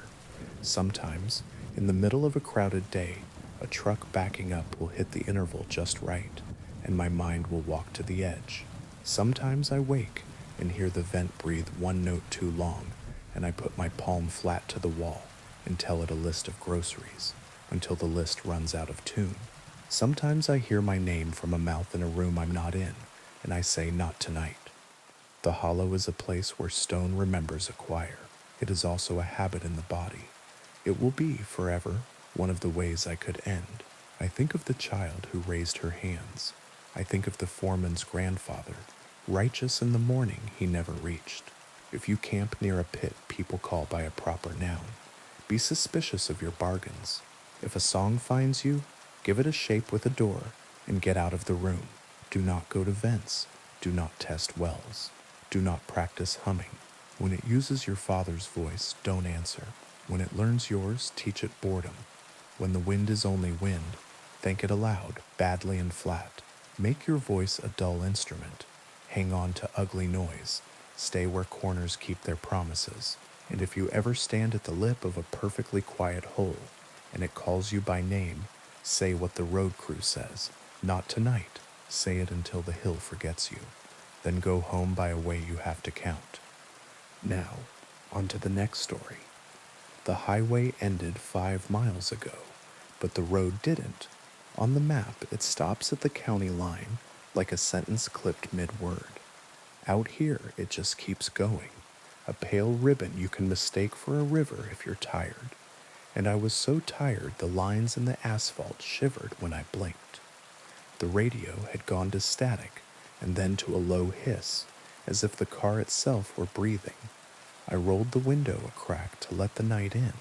It came quietly, the way a cat decides a lap is a country it can govern. I wasn't supposed to be here. The GPS lost me an hour back and never admitted it. Continue straight, it told me, and then forgot what straight meant. The last sign I'd passed had a word I didn't recognize, and a distance that shifted when I looked too long. I told myself it was a prank. People steal signs all the time, swap them, repaint them, turn the arrows for fun. Except no one does that this far from a town, and if they had, the sign would have looked handled. This one looked new, as if something had decided it should exist, and the metal obeyed. The road narrowed, then widened a little, then did that trick where it feels like it tilts even when you know it doesn't. The headlights ate what was ahead and spat it behind, and I stared into the part between like it might confess something if I held its gaze. It didn't.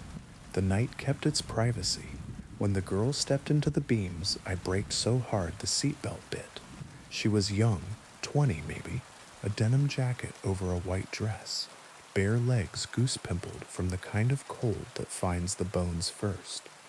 Her hair hung dark and heavy, as if she'd just come from water. She didn't wave. Hitchhikers wave. People who need help reach. She simply stood there, one hand by her side, the other slightly raised, not to flag me down, but to keep her balance against something I couldn't see. I rolled forward until I was even with her, window down just enough to make it a question. "You okay?" I asked because I am a person who tries to deserve the stories I tell about myself. Her eyes lifted slowly, not because she was weak, but because the night is a weight and she had been carrying it a while. "Can I sit?" she asked, calm, like asking for a glass of water. I unlocked the door. She got in and buckled up with careful fingers. The belt lay wrong across her chest for a second, and then remembered how to be a belt. "Where to?" I asked. "Home," she said, the way small children say the word when they mean not a place but an ending. "Where is home?" I asked. "Just keep going," she said. "You'll feel it." Some people talk to fill spaces. She talked like she was building them. The car took the road like a hand taking a pulse. We passed a stand of pines so tight they looked like hair. The air smelled like rain that hadn't decided to fall. The radio hissed and then cleared for one brief moment, and a song I almost recognized whispered the chorus, and then was gone, as if the frequency had been a door someone shut out of politeness. "You shouldn't stop," she said after a while, not looking at me. "I stopped for you." "That's different." "How?" The odometer counted in a lazy way, as if it too had decided to be patient. At a bend where the scrub turned to open field and the sky took a breath, a figure appeared at the far lip of the headlights. A man this time tall, long coat, hat brim low. He stood in the lane like an apology. I eased the wheel to give him room and the car obeyed, but my hands didn't move much. The road had its own ideas. The headlights stroked the man's sleeves.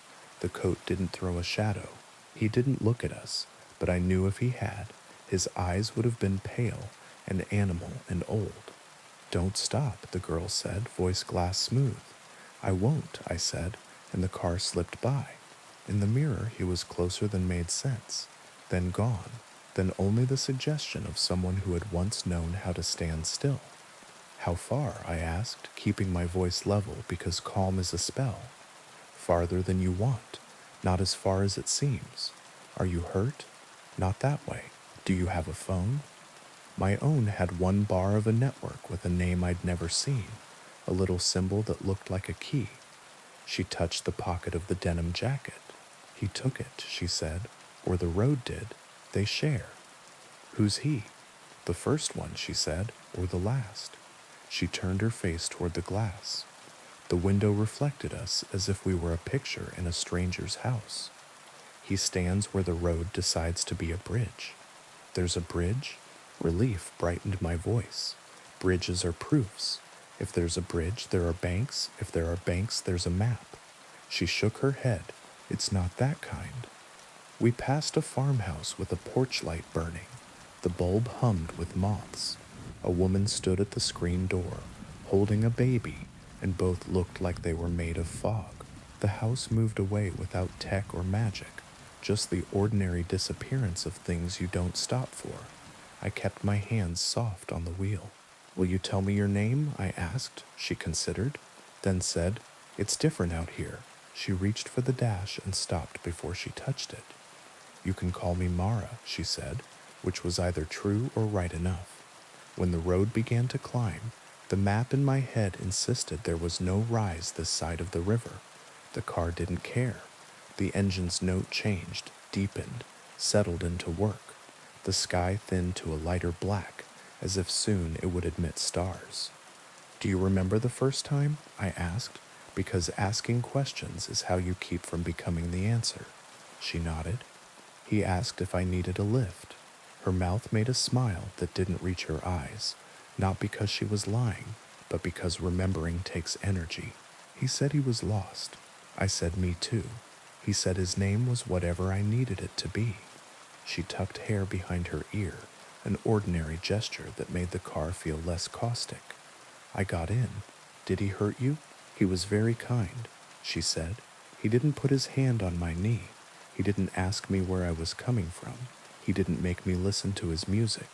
That's not an answer." Her fingers tightened on the seam of the seat. "Kindness is a tool," she said softly. "You can make anything with it if you don't mind what it builds." "Did you get out?" I asked. "The door opened," she said. I stepped onto the same road I'd stepped from, only it wasn't the same because now it knew me. Wind pressed its cheek against the car. The speedometer sat steady, needle at 53, the number you pick if you're pretending not to hurry. Dust rose under the tires and settled as if reconsidering. "How long have you been riding?" I asked. She tilted her head, listening to something beyond my hearing. "Since the county changed its name," she said. "Since the river lost its syllables. Since the first sign painter forgot how to spell home." "You look 20. Some roads are merciful that way," she said. "They keep you the shape you were when you made the wrong choice. It helps them tell the story right next time." We fell into a silence that wasn't empty. The car's interior made small sounds, the whir of a vent, the tick of a cooling thing that shouldn't be cooling yet, the thin creak in the steering column I had been telling myself to get checked. The night outside offered insects in small private choruses.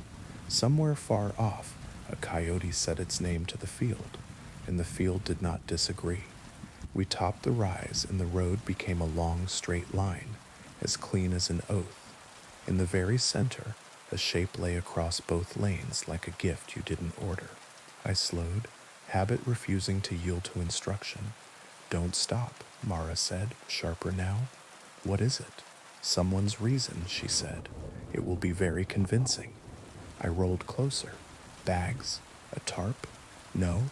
4 cardboard boxes stacked, each one labeled in thick black marker. Photos, kitchen, books, misc, the kind of boxes you carry when you leave the place your body learned how to sleep. They were taped shut, tidy, not crushed. To the right, a lamp lay on its side, shade dented. To the left, a framed picture faced the stars. I recognized the frame. I had one exactly like it, and mine held a photo of someone who had left and hadn't taken their face with them. The boxes were exactly the kind a person can't drive past. I pressed the brake again, not hard, a breath. "Don't," Mara whispered, and a second voice, very far away and very close, whispered with her, the voice that lives behind your ear and knows the size of all you're nearly. I passed. The boxes slid under the grill and then were not there, and the mirror showed only road and a lamp that wasn't, and stars that were not ready to be stars yet. My hands shook. I wasn't proud. I was alive in a way that tastes like metal. "What happens if you stop?" I asked. "You get out," she said. "You carry the boxes to the shoulder. You pick up the frame and wipe the glass with your sleeve. You tell yourself you'll be quick. And then, you are," she said, "and also you never are again." The road bent gently left, and then made a right that wasn't on any map. I followed.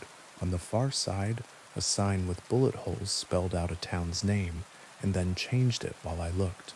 The same 7 letters rearranged themselves into other places I'd lived, other streets I'd left behind. I drove through them all in an instant and felt my stomach lurch like falling off a curb. You swear wasn't there before? Home? I asked.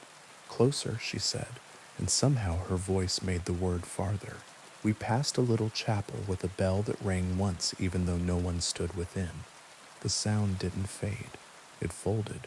We passed a service station where the price on the sign made no sense in any century. We passed a diner with a neon sign that said EAT and EAT until reading it became a hunger. Are there others? I asked because the car felt bigger than 2. She nodded. Some right ahead, some behind. Sometimes we see each other and sometimes we don't. That's part of the courtesy. The man in the coat? He waits at the middle, she said. There's always a middle, even on a road that never ends. Why does he wait? To remind you that you are very polite, she said, and that doors are reasons and reasons are doors. How do I get off? I asked. The question a stone, finally remembering it, is heavy. She didn't answer right away. The road presented another test. A deer in the lane, looking straight at us, eyes 2 coins in a fountain. I did not break. The animal didn't move. At the last second, its body telescoped into distance, like a magician's trick, and we passed through the ghost of a decision I might have made. Most people don't, she said finally. They find loops that resemble exits. They turn when the road nods, and they end where the road wants. They call it home because sometimes it is. And you? I asked. Have you ever gotten off? She smiled without humor. Once.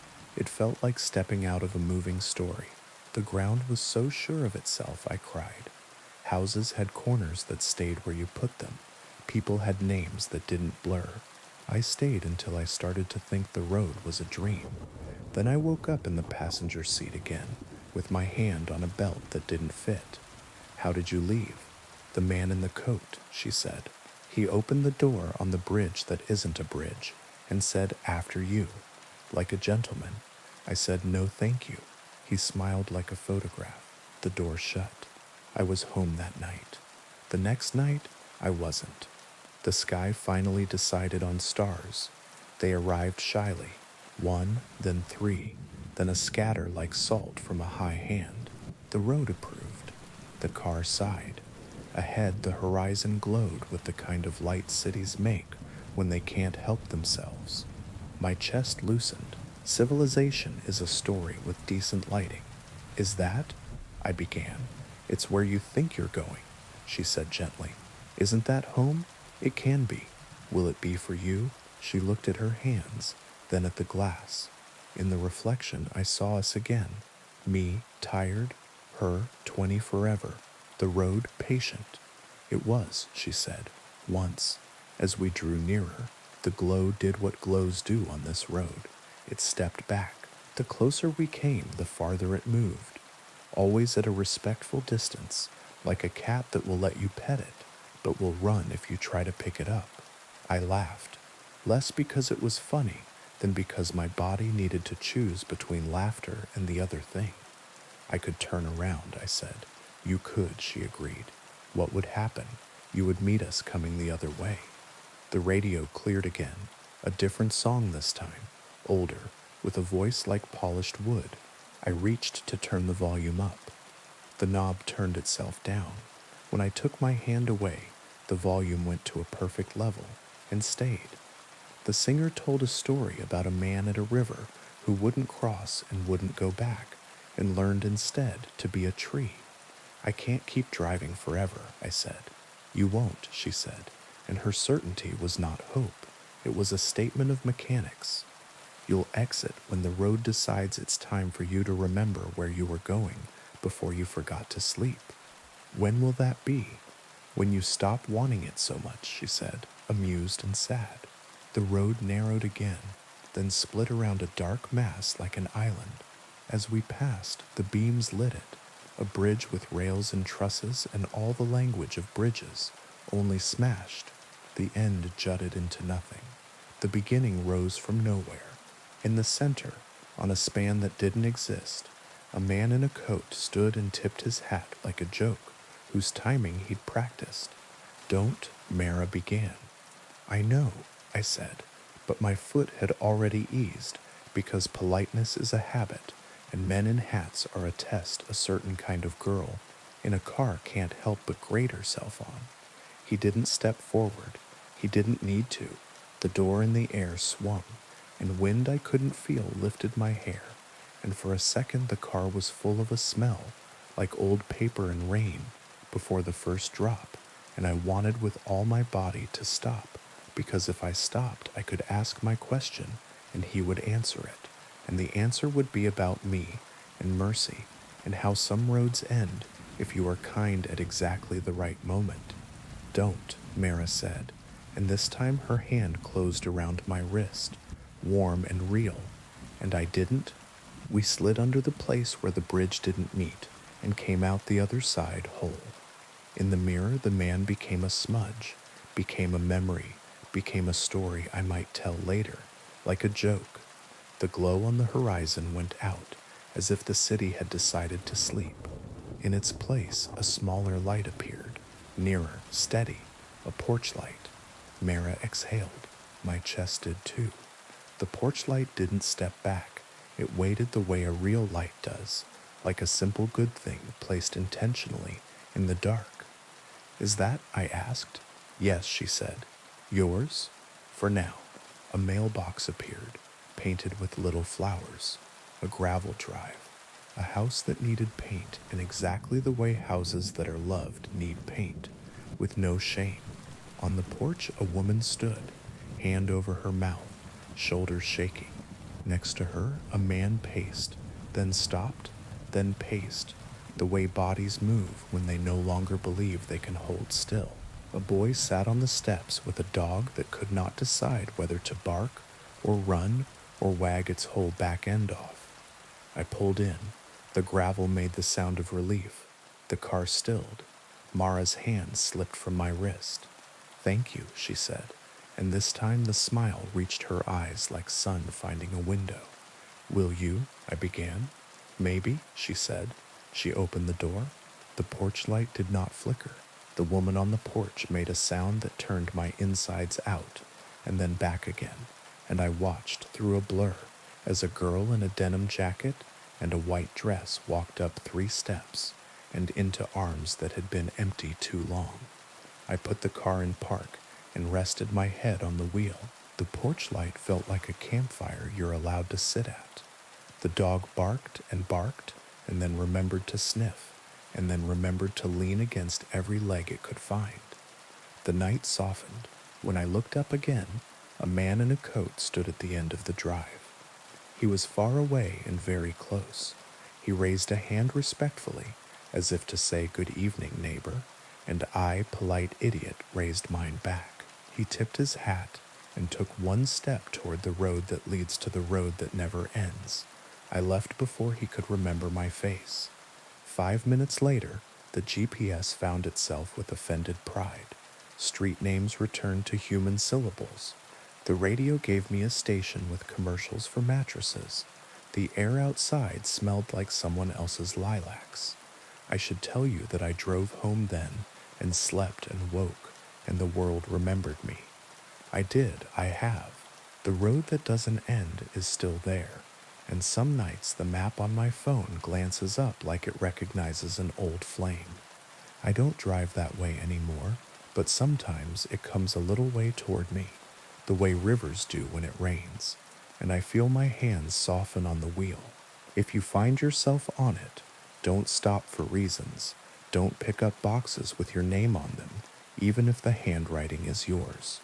If someone in a coat opens a door that isn't attached to anything and says, "After you," smile like a person raised by wolves who learned manners anyway, and say no thank you, and keep going until a single porch light stands its ground. When you see it, you'll know. It won't move. It won't bargain. It will not be a glow on the horizon that keeps stepping back. It will be a small, stubborn circle of ordinary. It will be enough. Now, on to the next story. The path to her hut does not appear until you are already walking on it. It is like that with some mistakes. You think you chose the road, but it chose you when you took your first hungry step.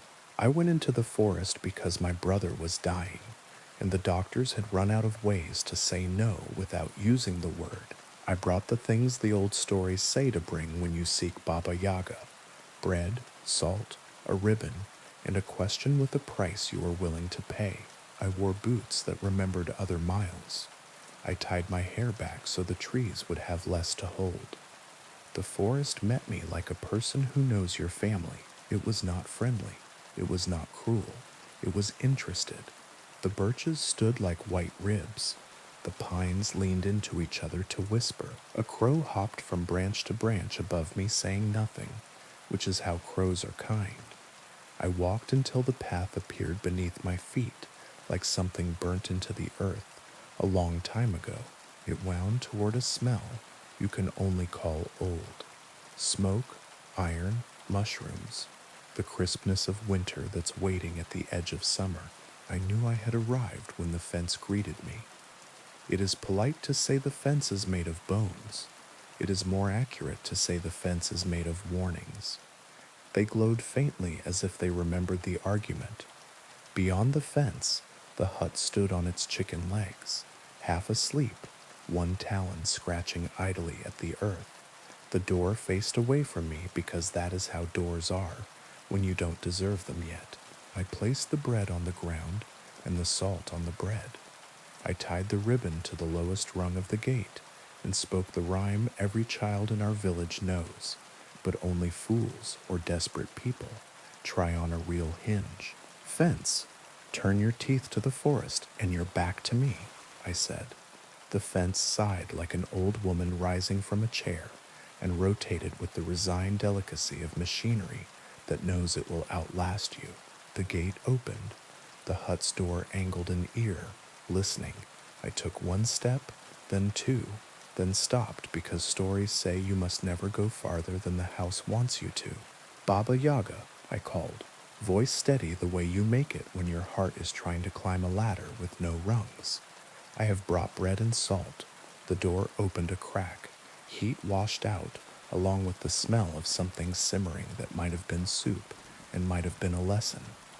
Bread and salt, said a voice that had taught generations to stand up straighter.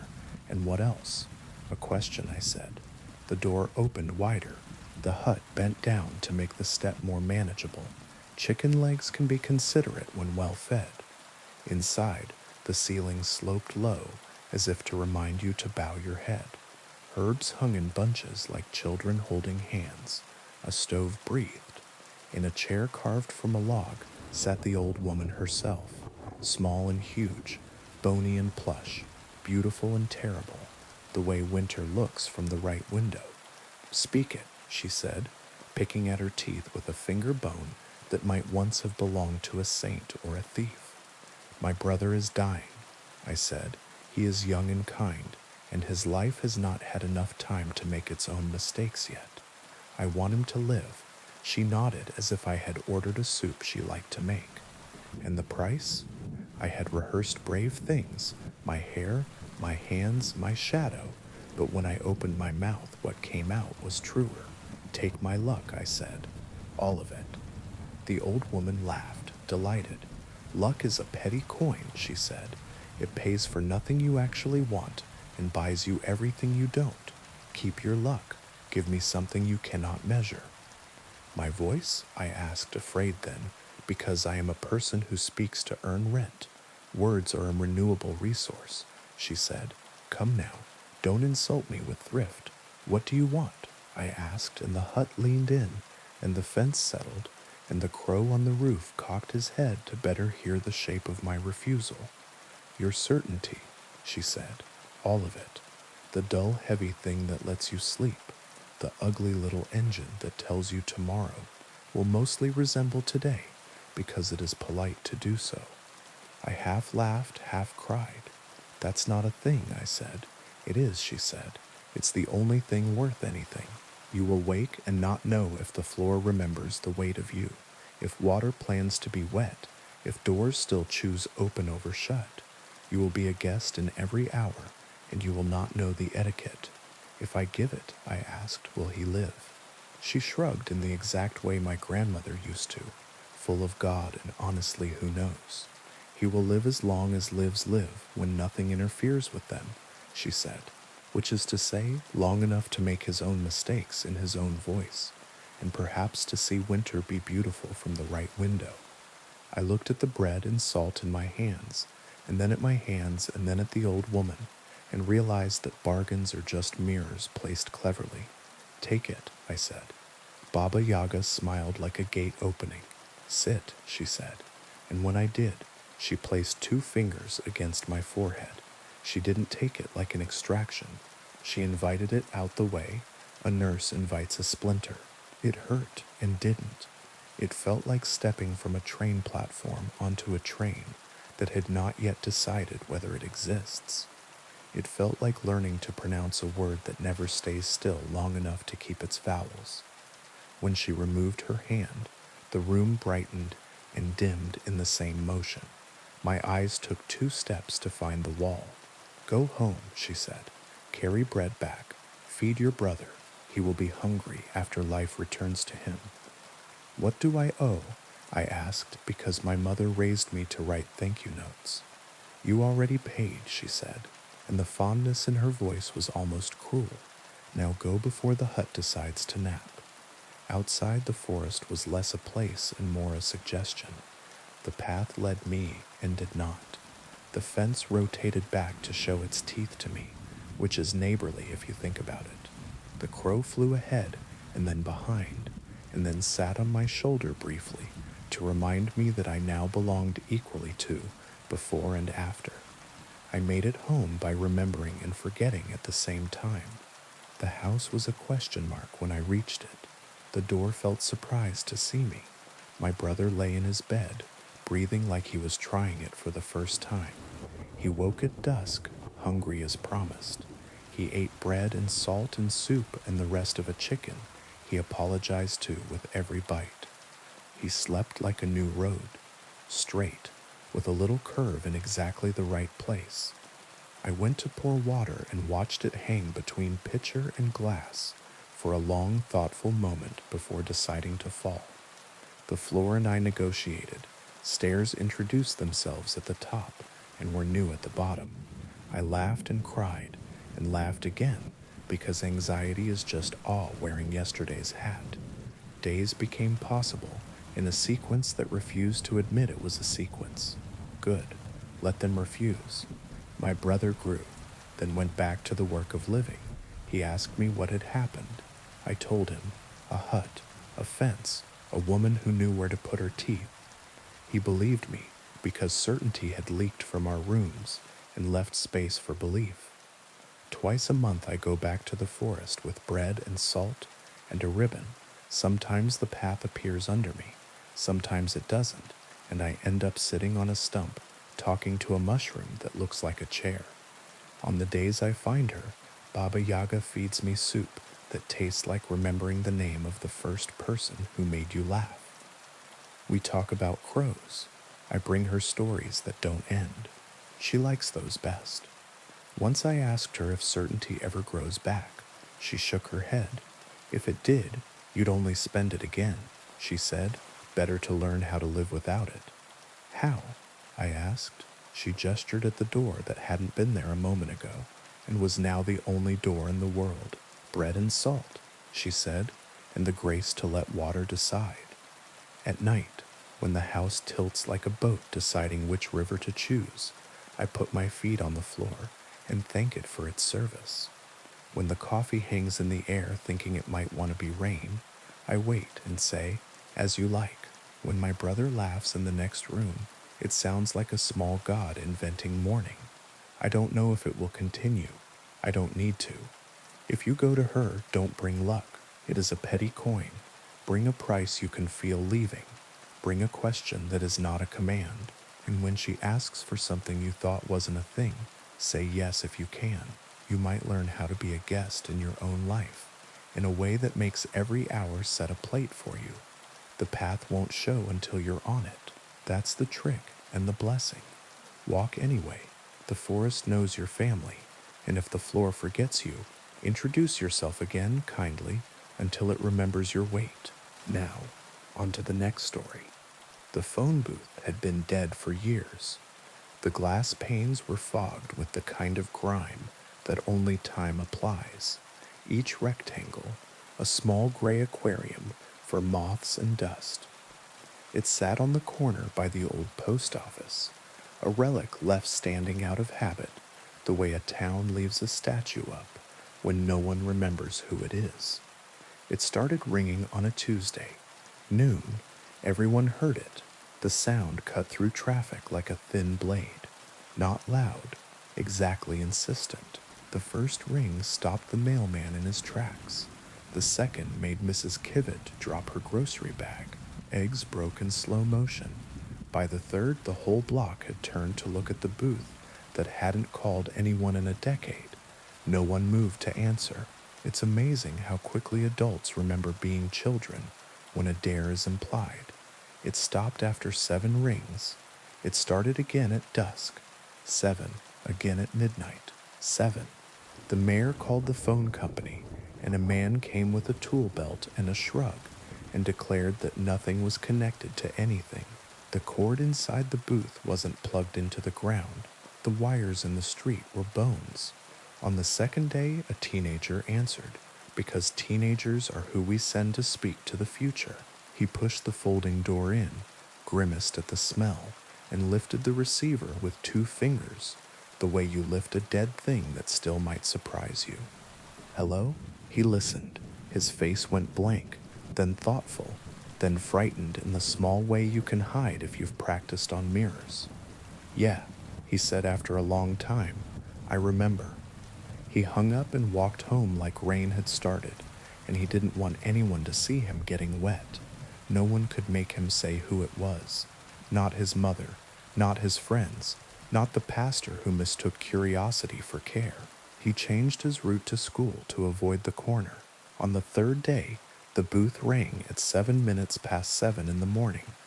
Mr. Rosario, who has not been late to the hardware store in 30 years, stepped inside and picked up.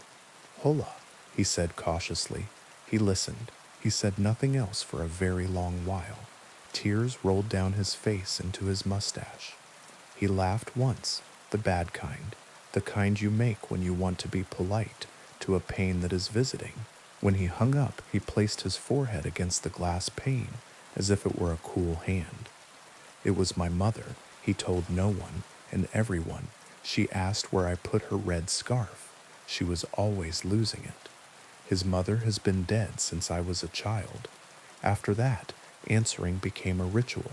Not everyone did it. Some kept a wide berth, as if the booth were a stray dog that might bite. Others waited for the ring like church bells, hoping their name was in its mouth. It always rang 7 times, and if you weren't inside by the 6th, the door would stick on the 7th in a way that felt personal. It never called the same person twice. When it rang for me, the light was doing that late afternoon trick where it turns polite.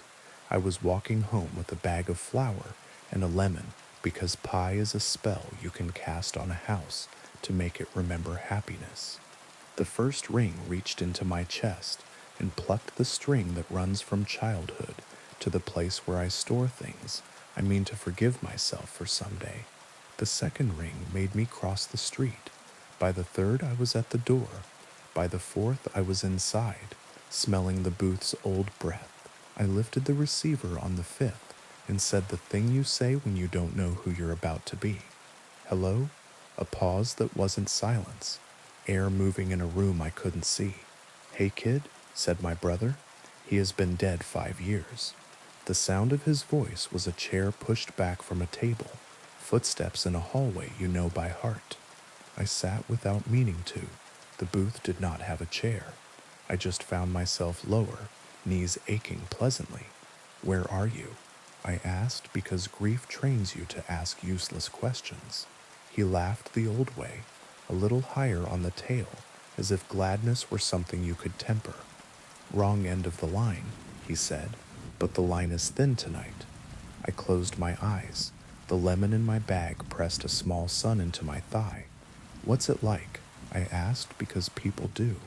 Like taking off boots you wore too long, he said.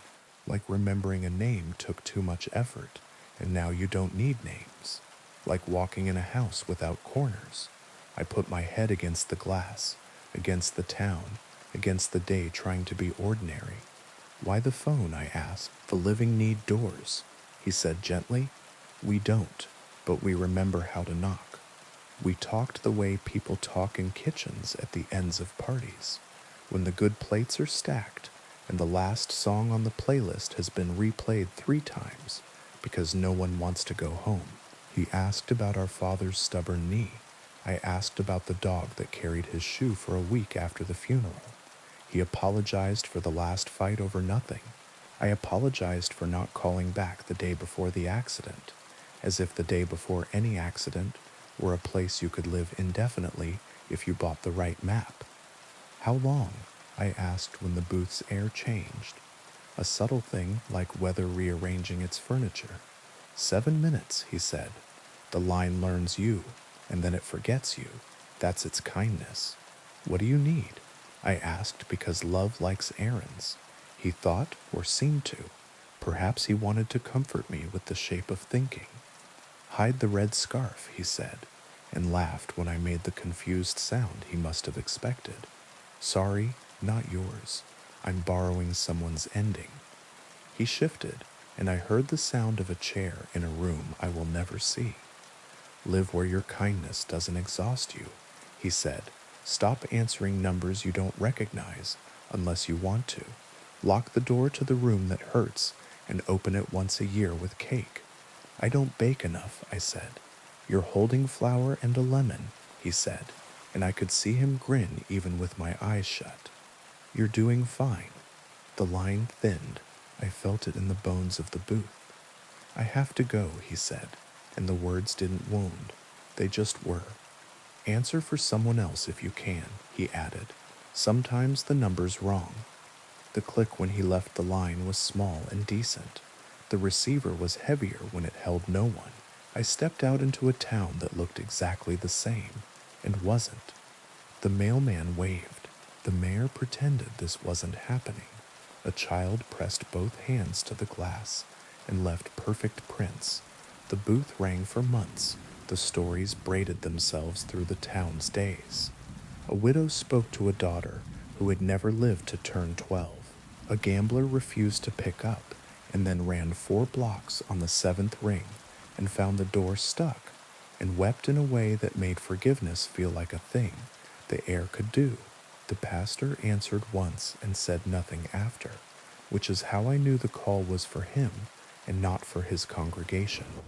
One night it rang, and no one was near. The sound bounced off the post office, off the closed bakery, off the statue whose name we'd forgotten. I ran because pie crust can wait, and grief has never been patient. I pulled the door, lifted the receiver, and said hello to buy time. A woman spoke, a voice I didn't know. She said a name that wasn't mine, syllables soft as a lullaby. I told her she had the wrong number. She laughed like turning a page. No, she said, just the wrong hands. And then she asked, is he there? The boy with the blue jacket and the bad haircut? I looked up. Across the square, a kid in a blue jacket hovered, halfway between leaving and staying. He'd been circling the booth for days, waiting for the ring to forgive him for not being brave. I waved him in. He frowned, wary. It's for you, I mouthed. He came, shoulders hunched against a weather that wasn't weather, and I handed him the receiver, the way you hand a bride a bouquet, and hope she remembers what hands were for. He said, Mom, and folded up like paper. After that, I started going on the hour, not because I wanted another call. My brother's 7 minutes were sufficient for a lifetime, but because the booth had become for our town a hinge. We gathered near it the way people gather near fires, they pretend are incidental. We kept a list, not of who had answered, but of who shouldn't have to do it alone. Teenagers, Mr. Rosario, the woman who sells shoes but never tries them on. When the phone company finally sent a crew to remove the booth, complaints from up the chain about liability and vandalism and the threat of rust, the mayor signed the order and then pretended he hadn't. The crew came with wrenches and a truck. The first man touched the door and stepped back with tears in his eyes. The second man made a call from his cell to no one and cried too.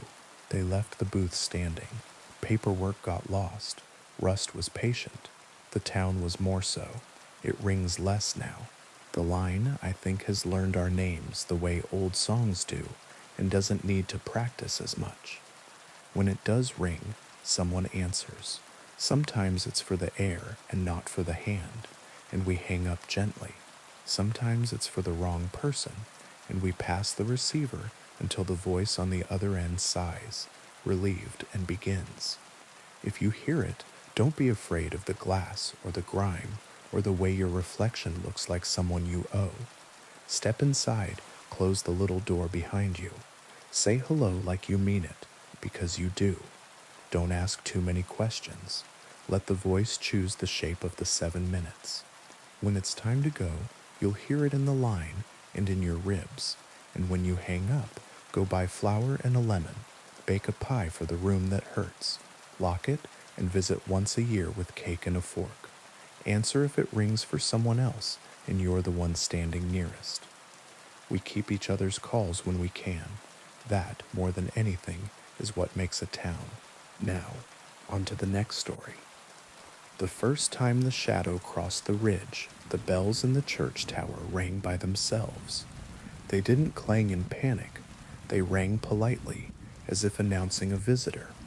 That's how the old people in our village talk about it, like a guest you set a plate for, even though you know he won't eat.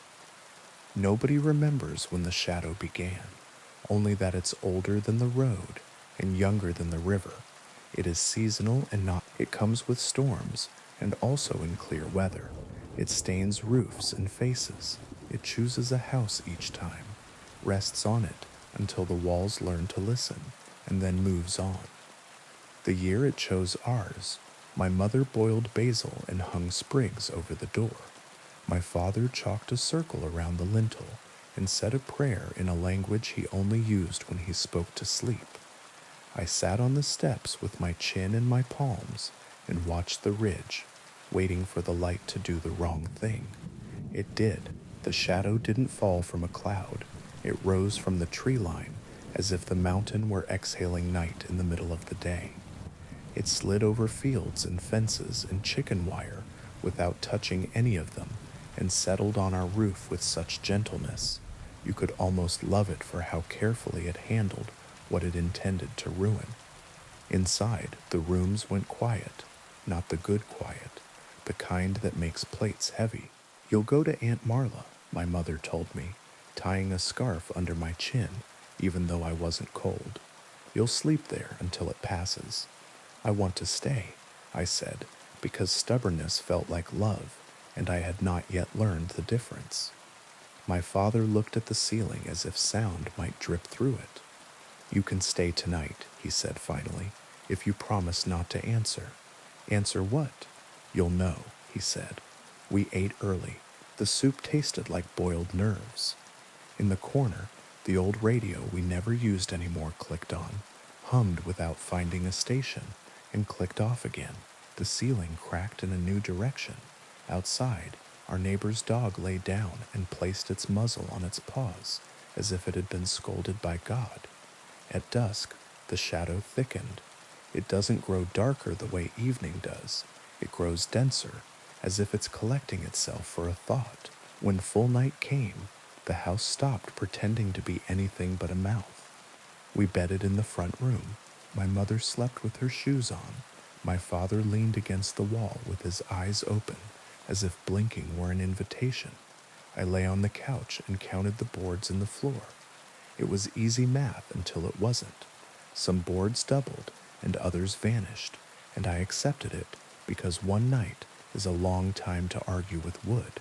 At some hour that will never belong to a clock, a knock came at the door. Not the door to the street, the door to the attic. We don't have a door to the attic. We have a pull string and a hatch that groans when you ask it to remember you. But that night, a door stood beneath the hatch, painted the exact color of our hallway, trimmed to match our house, fitted with a knob that reflected nothing at all. 3 polite knocks. My father shook his head at me before my muscles could decide to move. "Don't answer," he mouthed. My mother crossed herself with a 4th finger I had never seen.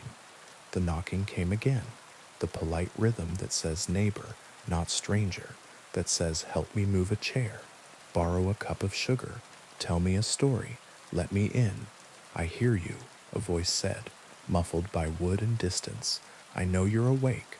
It wasn't a beggar's voice. It was the voice you use when you've arrived precisely on time to a place that owes you something. "Who is it?" I asked without saying the words. My father's face told me he heard them anyway. "Don't answer," he said aloud, very softly, perhaps to the room, perhaps to the shadow, perhaps to whatever kept track of debts. We breathed together. The house breathed with us. The door to the attic waited the way a lake waits for movement. "I remember you," the voice said, and the trouble with memory is that it makes liars out of gods and men. We were nobody to be remembered. We were a family with a leaking roof and a fence that leaned, but the voice said it the way a teacher says a name at roll call, as if attendance mattered. My father stood. The chalk circle around the lintel wasn't meant for attics, but he placed his palm there anyway, like a man checking his own temperature. "This house is full," he said. "Try the next." The voice made a sound like paper turning. "This house is owed," it said. "It has been owed since before your walls learned how to stand, since before your door decided which way it wanted to open." My mother reached into the stove with bare hands and drew out a coal that didn't hurt her. She placed it in the iron dish we use for salt on feast days. Its light was small and stubborn. It made the corners of the room sit up a little straighter.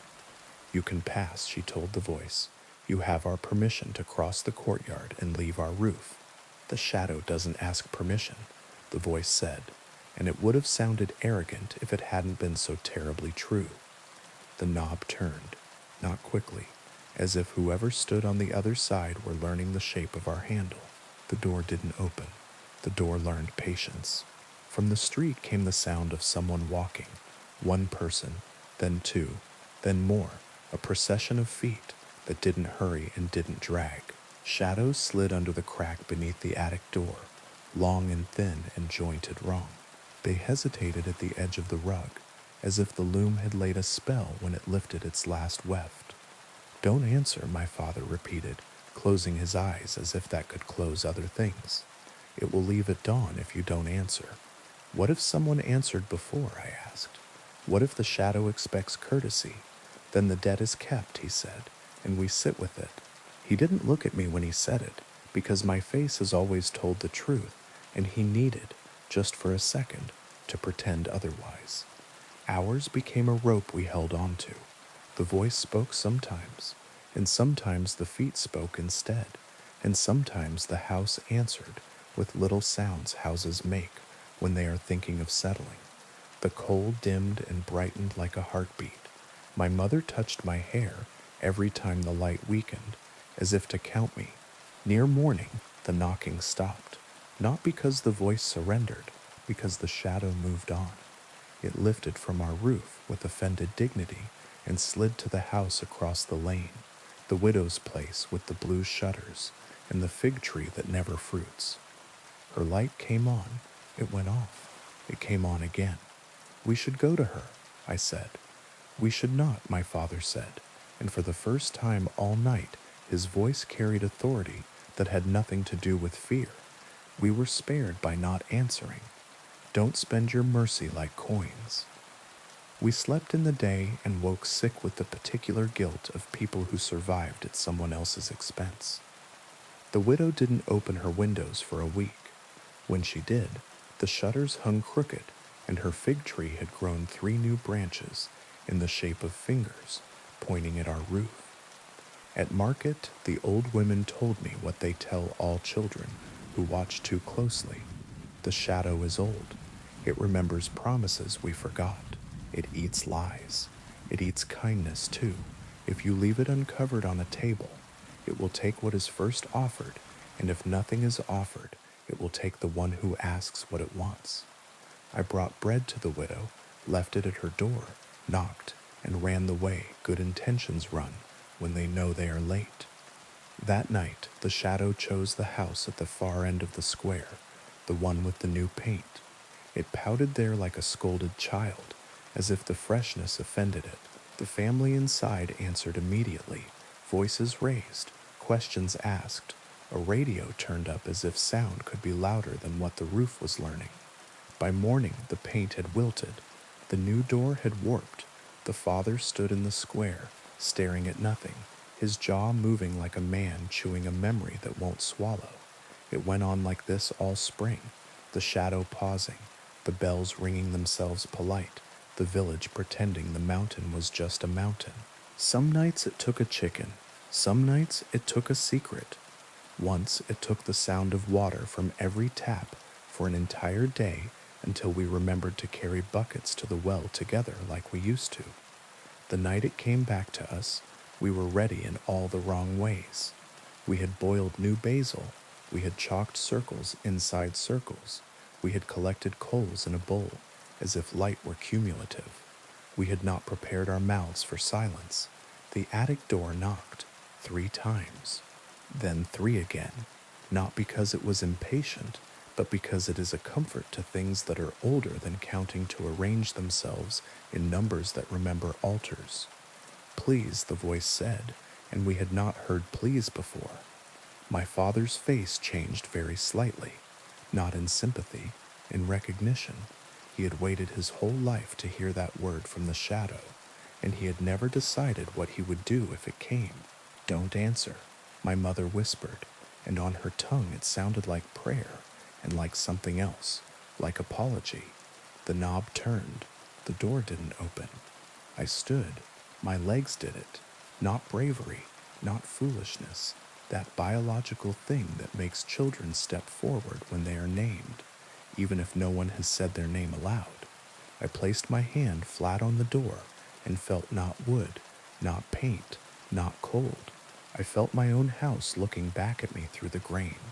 The years our table wobbled, and we propped it with folded paper. The winter the roof let snow in like sugar. The day my father sat with his head in his hands because the bank had a face, and that face did not like him. What do you want? I asked.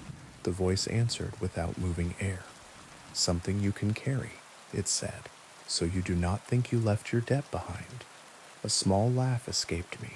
It was ugly and human and broke the shape of the room. Fine, I said. Take my sleep. Silence.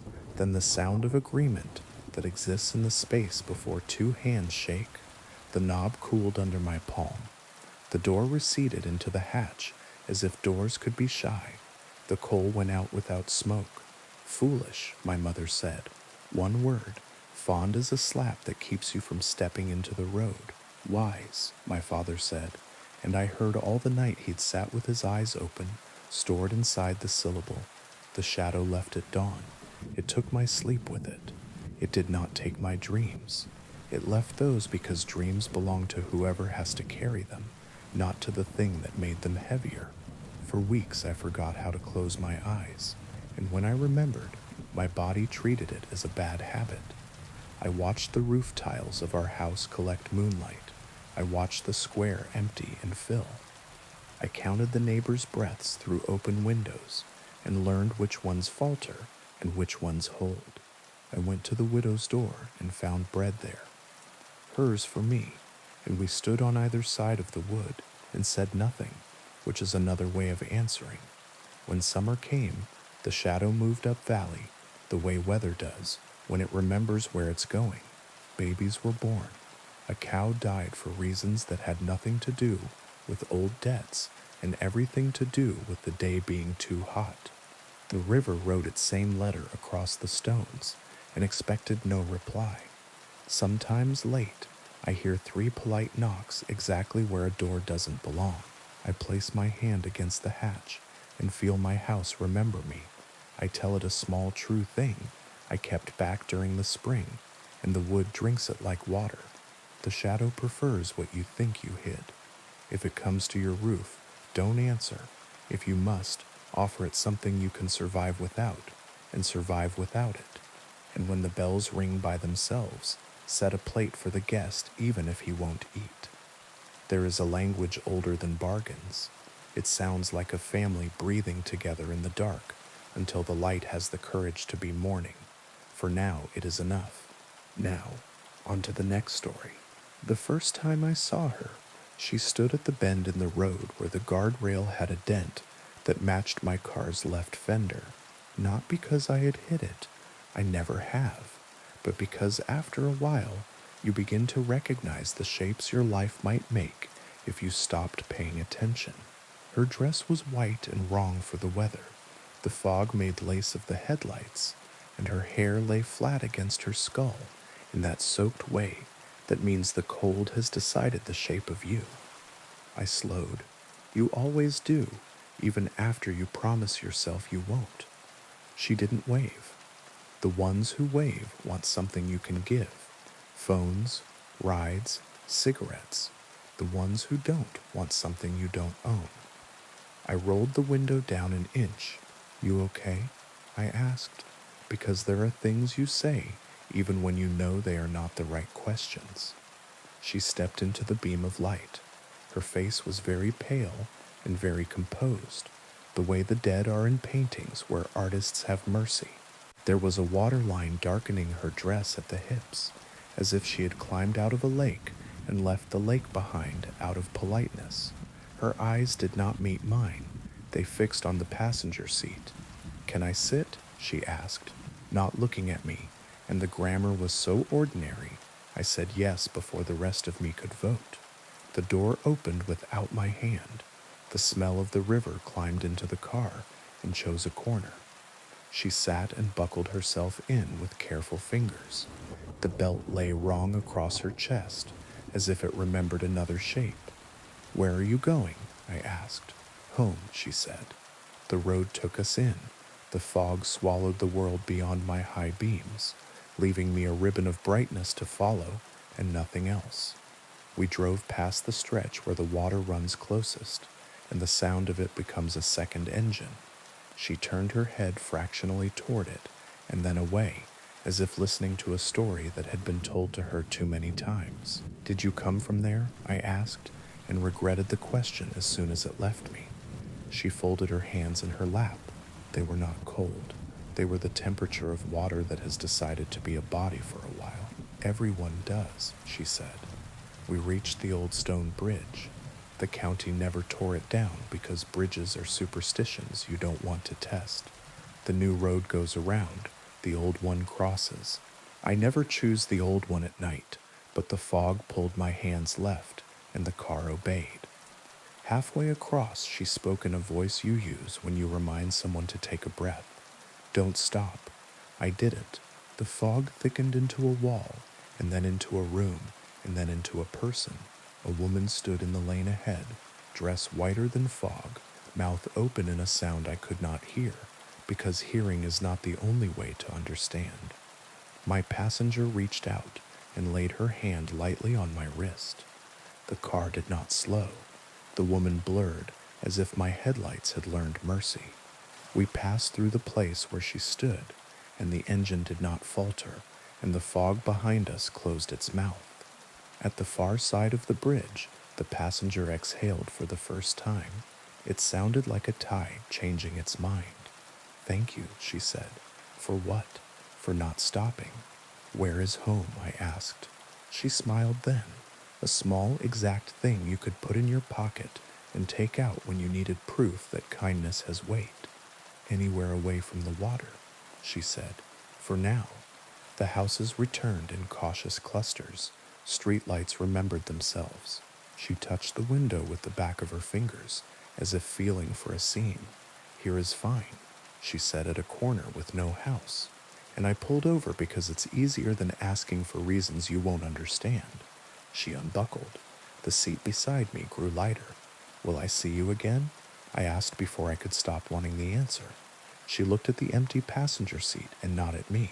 If you stop, she said, and then the door opened and closed, and nobody stood outside, and the smell of the river gathered itself up and left through the vents. I drove home the long way. I washed my face and did not look into the corners of the mirror. I slept badly and woke with my hands aching from gripping the wheel too long. The next night I took the new road. The fog found me anyway. At the bend with the dent in the rail, she stood exactly where the light likes faces. I rolled my window down an inch as if I could reduce the size of the question by being careful. Can I sit? She asked, eyes fixed on the passenger seat. I nodded. We drove. The old bridge waited. The fog made a door of itself. A woman stood inside the door. My passenger's hand found my wrist without looking. We didn't stop. On the far side, she said thank you, like a child practicing a word her mother taught her. How long will you ride with me? I asked. Until you forget, she said. Forget what? That the road is not a river. We passed the corner where she had vanished the night before. Here, she said again, and her smile was the same exact shape as yesterday's. She left. I drove on. The smell of the river stayed longer this time, like a friend who has decided to be rude because leaving is hard. On the third night, I told myself I would take the highway. I told myself I would shut my eyes to the bend, and the bridge, and the fog, and the shape of a woman standing where the world narrows. I told myself many things. The car did what it wanted. At the bend, no one stood. I felt relief like thirst. At the bridge, the fog leaned in. A woman waited in the lane, dress a white that contains all the other colors. I gripped the wheel and did not slow because I had learned a rule, and rules save lives until they don't. Then I saw her, not on the bridge, but reflected in my windshield, like a ceiling fan you only notice when it stops. My passenger sat beside me, hand on my wrist, eyes on the road. Only she wasn't there. The seat was empty. The belt lay unused. Her hand weighed my wrist and did not. Don't stop, she said from nowhere you could name. I didn't. We crossed. On the far side, the word thank you arrived in the car and landed in the seat like a coin. The fog thinned. The houses returned. At the corner with no house, the door opened and closed for no one at all. On the fourth night, the river came to my street. The asphalt smelled of old water. The drains muttered to themselves. I stood at my window and watched the reflection of a white dress move across the glass where the room behind me should be. It didn't look at me. It looked at the passenger seat. I don't take the bridge anymore. I don't take the new road either. Some nights I don't take roads at all. I walk until the city runs out of places to be, and then I stand very still and try to remember the weight of a hand that may have been mine. If you are driving late and the fog makes doors where there should be air, and a woman asks to sit without looking at you, say yes. Keep the window cracked just enough to let manners in. And when the lane ahead narrows into a room with a mouth, don't stop. Not for the first figure, not for the second, not even for the version of you that stands in the road and begs you to open your own door. Some passengers you carry until you forget. Some roads are rivers when you aren't looking. Some nights kindness is the only bridge that holds. And if she asks where home is, say anywhere away from the water. For now, story 6. They called it the Swallowing Lake. Not in brochures, not in any official way. On maps it had a colonial name that sat on it like a borrowed coat. But the locals called it what it did, the way you name a dog after its worst habit. The lake ate, not quickly, not with violence, with patience. A canoe would slip from its tie and drift toward the center, and then not be a canoe anymore by morning.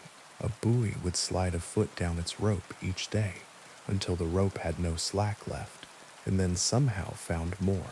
The dock had teeth marks in it if you went out at dawn and dared to look closely. Little semicircles chewed into the wet wood where the water had lifted itself and tested what the world was made of.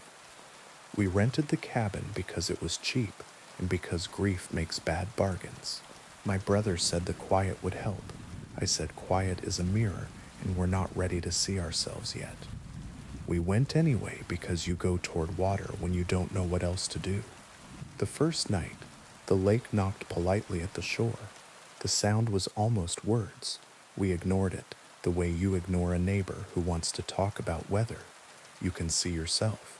In the morning, our footprints from the night before had softened. By noon, they were gone. The beach smoothed into a blank page. My brother said wind. I said of course. On the second night, a shape drifted in from the middle distance. A tree, we thought. Deadfall loosed from someplace upstream. It came closer without coming closer. The lake is good at that. And when it reached the shallow slope where you can still see bottom, it wasn't a tree. It was a door. Red paint flaked from it, in the way old barns peel. No hinges, no handle. Just a door lying flat in the water, as if the lake had decided to sleep like a house. Don't touch it, I said, because some sentences say themselves.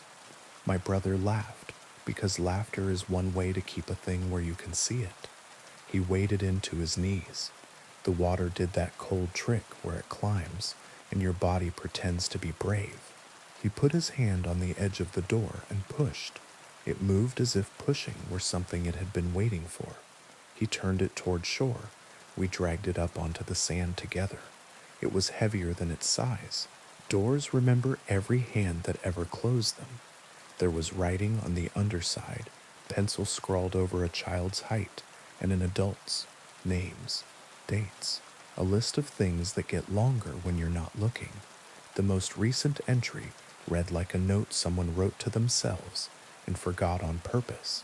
If you open it while the lake is speaking, you don't come back the same. We leaned it against the cabin wall, as if it belonged to us now. It made the place look like it had a history beyond a rental agreement. That night, the lake spoke, not out loud. There are rooms inside you that hear things your ears don't. I woke with the door's red pressed against the back of my eyes, and the sound of someone knocking on the underside of water. My brother slept anyway. His body had made its choice. I went to the deck and stood with my hands wrapped in a blanket and watched the lake breathe. The door against the cabin wall cast a thin shadow, as if the moon had drawn it with a hard pencil, and then lifted the pencil carefully so as not to smudge. The knocking continued, not frantic, patient, as if whatever was underneath knew we would open if we decided we were decent. I went down to the sand. The door looked taller at night. I put my ear against the old wood and heard a voice the way you hear your own blood when you lie too long on one side. It said my name in the tone people use when they want to borrow something and intend to give it back. Go away, I said without much conviction. The door answered by not answering. I don't know how long I stood there. The lake's edge crept an inch up the sand, and then two, and then stopped. Good manners again, as if to say, I won't come farther unless invited. At dawn, my brother came down with 2 mugs and tried to hand me warmth I could not hold. We're leaving today, he said, and I nodded because that is the shape a promise makes when it isn't sure it can be kept. We carried the door back to the water together. It floated as if it had been relieved of duty. He turned it so the writing faced down, as if to keep the names from getting wet. I watched his fingers let go one at a time, the way people do when they're practicing their exit. The lake accepted the door and took it toward the center with the same speed it takes everything, slow, certain, kind, if you like a certain kind of kindness. We packed. We cleaned as if a stranger were going to judge us. We put the keys where the email said to. I stood on the deck for a last look and saw the lake's middle pucker, as if something had just decided to open its mouth. Don't look, my brother said. Don't make it a story. On the drive home, the road unspooled and spooled behind us. At a turnout where you can see the lake from above, if you don't mind the guardrail being a suggestion, I told him to stop. He said no, the way you say no to a child who asks to hold a knife. I said please the way you say please when you already did the thing and are asking permission to remember it that way. We pulled over. The lake lay below, very still and very much pretending. In the center, a square of red floated like a mouth that had learned manners and shut itself. Is that my brother began, and then the red tipped, and the lake closed over it without ripple, as if swallowing were the same as never having been hungry. We didn't speak the rest of the drive. At home, the house's familiar corners did that trick where they look new when you return from a place that doesn't have corners. I slept and dreamed the sound of knocking on the underside of something that wasn't the lake anymore. In the morning, my front door had a new scratch low down where your hand goes when you're small. I keep a glass of water by the bed now. I don't drink it. I watch it. Some nights, when the room holds very still, the surface shivers though the air is calm. I tell myself it is trucks on a distant street, a neighbor closing a drawer. Down the hall, my brother runs his shower too long. He sings to cover the knocking. It doesn't work, but it makes a better story. If you go to the swallowing lake, don't bring back souvenirs. Don't write your name on the underside of anything. And if a door floats up to you as if you called it, push it back with both hands and don't read the list. Names are invitations. Lakes collect them.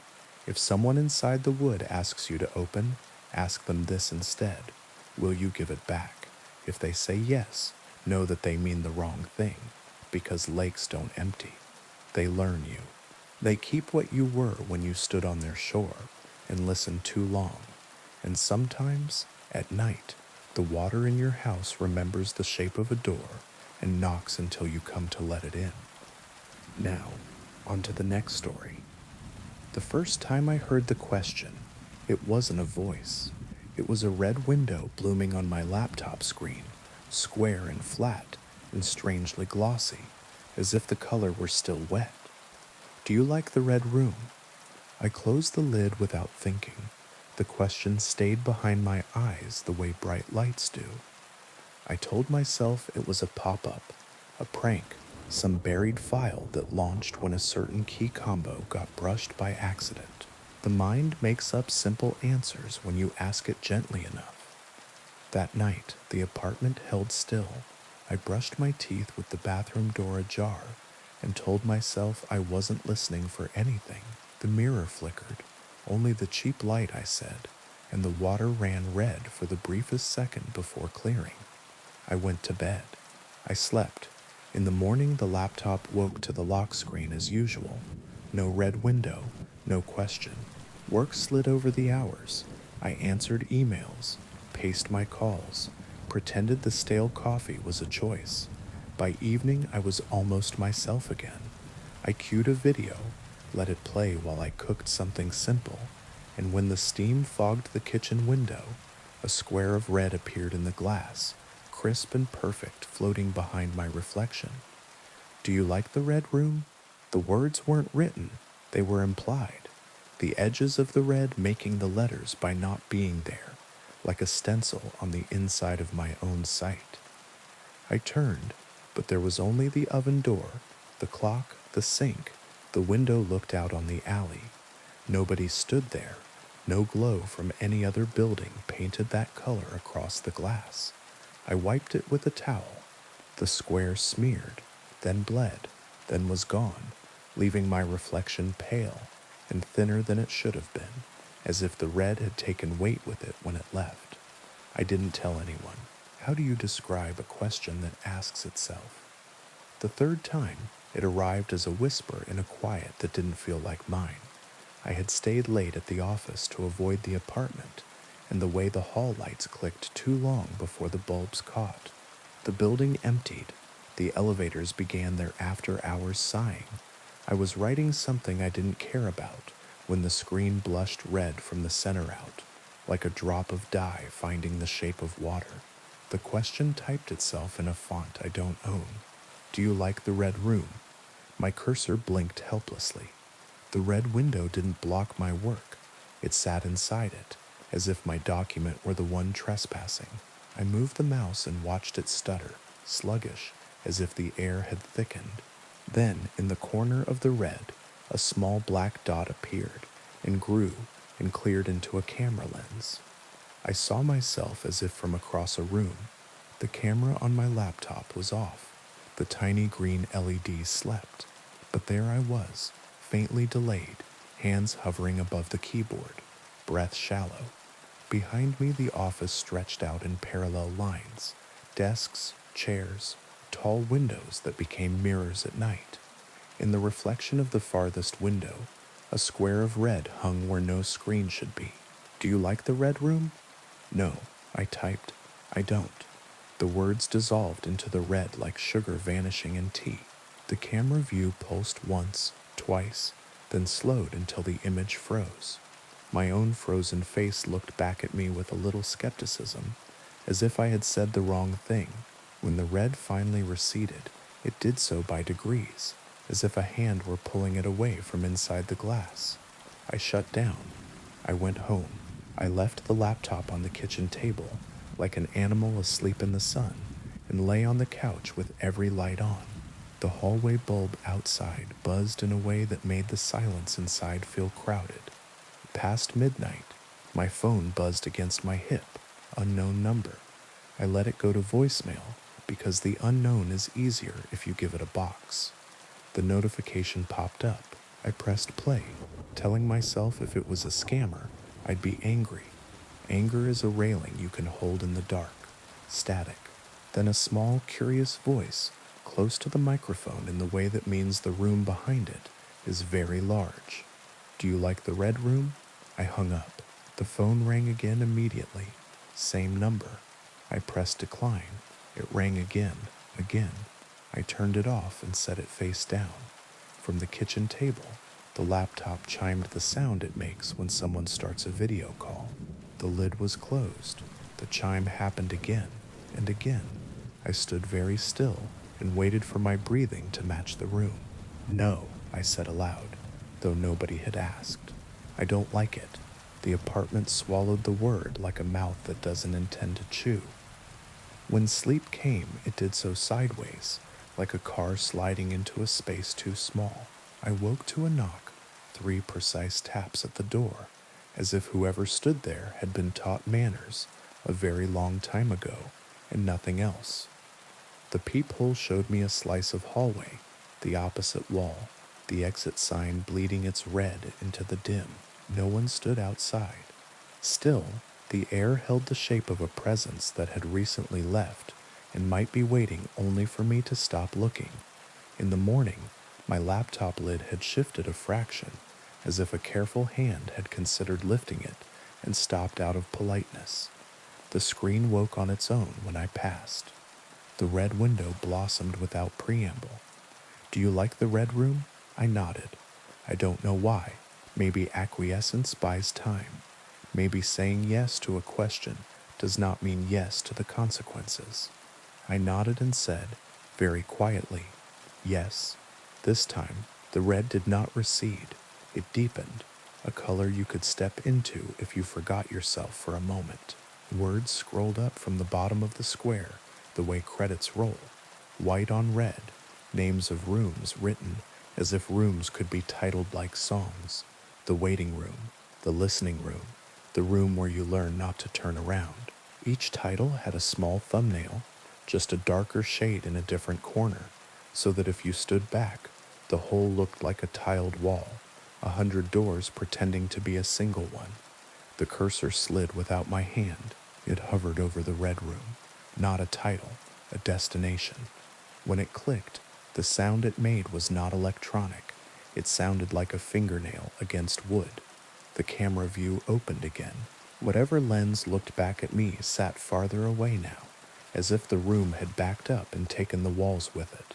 I saw myself seated at the kitchen table, the cheap overhead light making a circle on the laminate, the laptop at the circle's center, like an altar someone had built while meaning well and not understanding anything.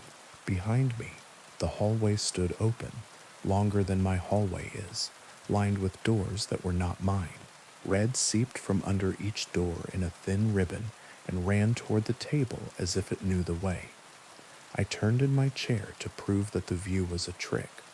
The hallway behind me was the hallway behind me, short, ordinary, the closet door slightly ajar, the coat sleeves visible like tired flags. When I turned back to the screen, the long hall remained, patient and disinterested in my corrections. A door opened somewhere I could not place, not in the apartment. I know the sound of my own doors. This sound was older. It contained the weight of paint over paint, of secrets dried into the grain. Footsteps followed, soft as someone walking barefoot over remembered carpet. They came from the screen. They moved toward me from inside the red. "Who are you?" I asked, because no answer is the same shape twice. The footsteps stopped. A shadow formed at the edge of the camera view, very tall and very thin, as if a person had been stretched to fit a frame too narrow for anything human. When it leaned, the red brightened. I felt heat on my face as if I were close to a fire that has been burning in the same hearth since the house was younger than its foundations. The voice was close to my ear and also very far away, like something spoken down a speaking tube between floors. "Do you like the red room?" "Yes," I said, because the truth was irrelevant and manners mattered to whatever this was, and because the word yes keeps you moving in a conversation that wants you to stop. The red unfolded. The kitchen disappeared and remained. Both. I was still at my table and also standing in a room with no corners. The walls curved in on themselves, the way an eye sees the inside of itself if it forgets to blink. The red had depth without distance. I tried to judge its size and lost count of edges. The only furniture was a chair, exactly like mine, placed at the exact distance you place a chair if you want a person to sit without asking permission. On the chair lay a small white card with black writing in a hand that understood both patience and hurry. "Sit." I did. The chair was my chair. The red breathed. The card turned itself over and became a second card with a second word in the same hand. "Confess. I don't have anything," I said. "I'm ordinary." The red deepened. A third card appeared on the table where my laptop should have been. "Confess. To what? To whom?" My mouth worked. The first thing that came was something small, the kind of sin dull enough to pass the time in a stranger's ear. "I don't answer calls from unknown numbers," I said, "even when I know it might be someone I love." The red accepted this like a teacher taking a paper with a name spelled right, and nothing else correct. The next card was not written in the same hand. The letters were broader, unfamiliar. A different person's confession borrowed my voice. I keep a list of every time I should have said "I'm sorry" and didn't. The red listened. Time moved as if it were waiting. I confessed more. Nothing dramatic. Not the big things you tell when you want to be forgiven like a saint. Small things that bruise real lives. I forgot my father's birthday because I didn't want to think about the year he had. I held a friend's secret too long and let it rot. I saw a stranger crying on a bus and looked away because kindness is exhausting when you haven't eaten. Each confession warmed the room, and the warmth felt like relief until it passed a point and became something else. The red began to smell faintly of iron. I wiped my palms on my jeans, and they came away clean, and not. Red does that. It paints what it wants without proof. "How long?" I asked. "How long do I sit?"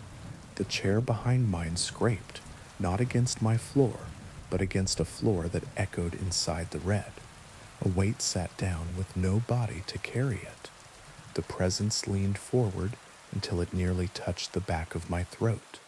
When it spoke, it used my voice from a time before I learned to close doors. "Do you like the red room?" I wanted to say no. I wanted to say I don't know. I said yes, because there is a way to leave a conversation by staying in it, and I did not know any other way out. The room exhaled. The red thinned. then thickened again, like blood clotting and breaking and clotting. The chair across from me was no longer empty. A girl sat there, 14 maybe, hair blunt cut at her jaw, eyes too dry for the story they wanted to tell. She wore a white uniform shirt, the kind that makes 100 students into a single shape, and the collar was stained red in the neat starburst pattern you get when you try very hard to keep something from spreading and fail. She looked not at me but at the space between us, as if the red had put something there that was for her. When she spoke, it was with the careful articulation of the newly dead. "I clicked it," she said, like a fool. I said yes because I thought it was a joke, and then because I thought it was a dare, and then because I thought I could win. She raised her hands. The palms were clean, the backs were not. She smiled in a way that was no longer made of habits learned in a mirror. "They turned my room red," she said, "but not all at once. First the corners, then the threshold, then the inside of me. I breathed too shallowly and saw small white sparks at the edges of my sight. Who turned it?" She tilted her head as if I had mispronounced the only word that mattered. "The room did," she said. "It likes to be liked." Behind her, the red gathered itself like a muscle. A door appeared where there had not been a door, or perhaps had always been a door if you knew how to see doors that are not for you. Someone stood in the doorway, tall, long coat that had once been black if red did not exist. A hand held the door, the way a hand holds a promise it intends to keep, whether you asked for it or not. The face did not belong to any person, not because it was monstrous, but because it was perfectly polite, the sort of face that never gets noticed until it never forgets you. "Don't turn around," the girl said, and her voice sharpened for the first time. "Listen to me. Do not turn around. If you look, it likes you more." The presence behind my chair leaned closer, as if I had invited it by acknowledging it. The smell of iron strengthened. The red around the corners of the room pulsed in time with my heart, and my heart began to listen to it the way a foot falls into step with a drum on a road. "Some rooms are hungry," the girl said. "They eat with their eyes. How do I leave?" My voice was very small and very far away. The red blurred its edges and then brought them back, impatient.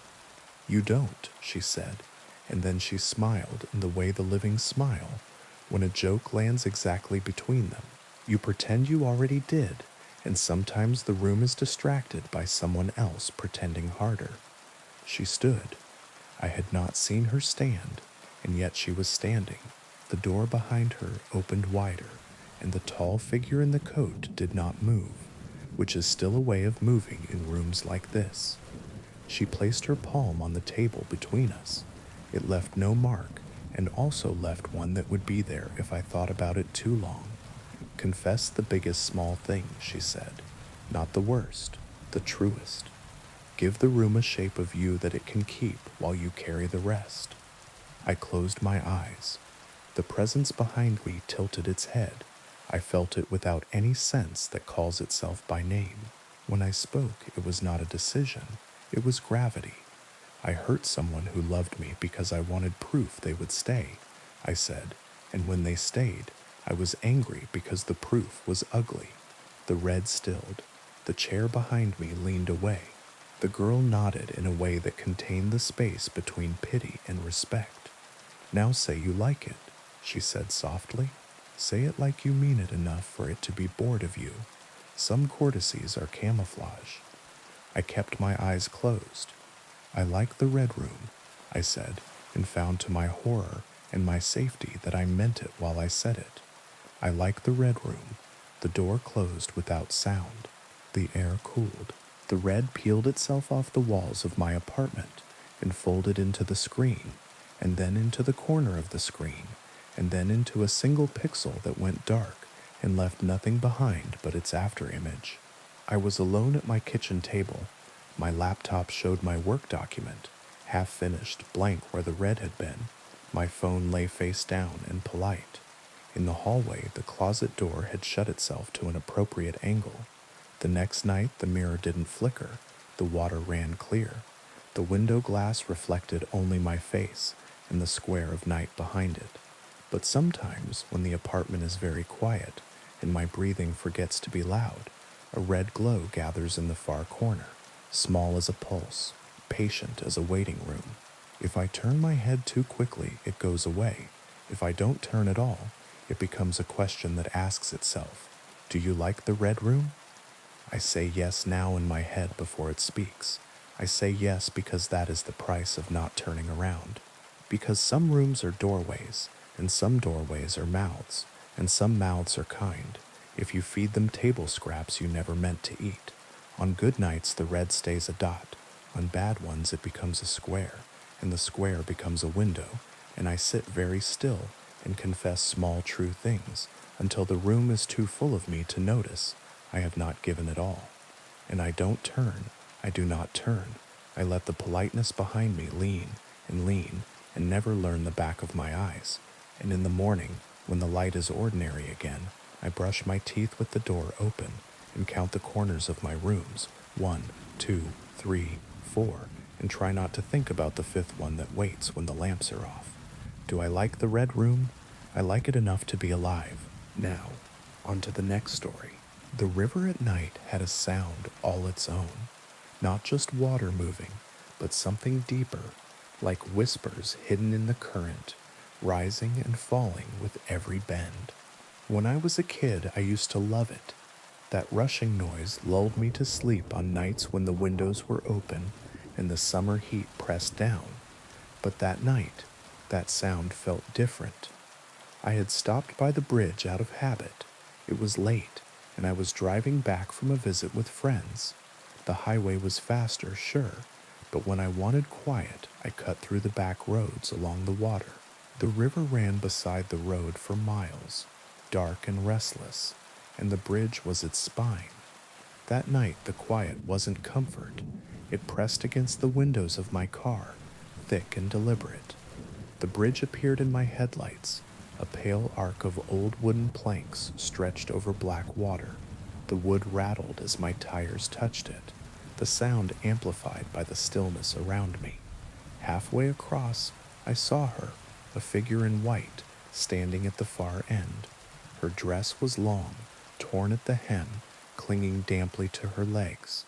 Her hair was black and heavy, dripping in loose strands that masked her face. She wasn't moving, just waiting. I slowed. At first I thought she might be someone in trouble. Maybe a drunk wandered too far. Maybe someone had been stranded. But the air in the car shifted, suddenly colder, sharp enough to sting my lungs. My gut told me to keep driving, not to stop, not even to slow down. Her head lifted as my headlights washed over her. Her face was pale as moonlight, her eyes dark and wet. When she opened her mouth, the sound that came out didn't belong to a human throat. It was louder than it should have been, filling the car, the bridge, the night itself. A wail, a scream, grief, rage, hunger, all tangled into one endless sound. I floored the gas.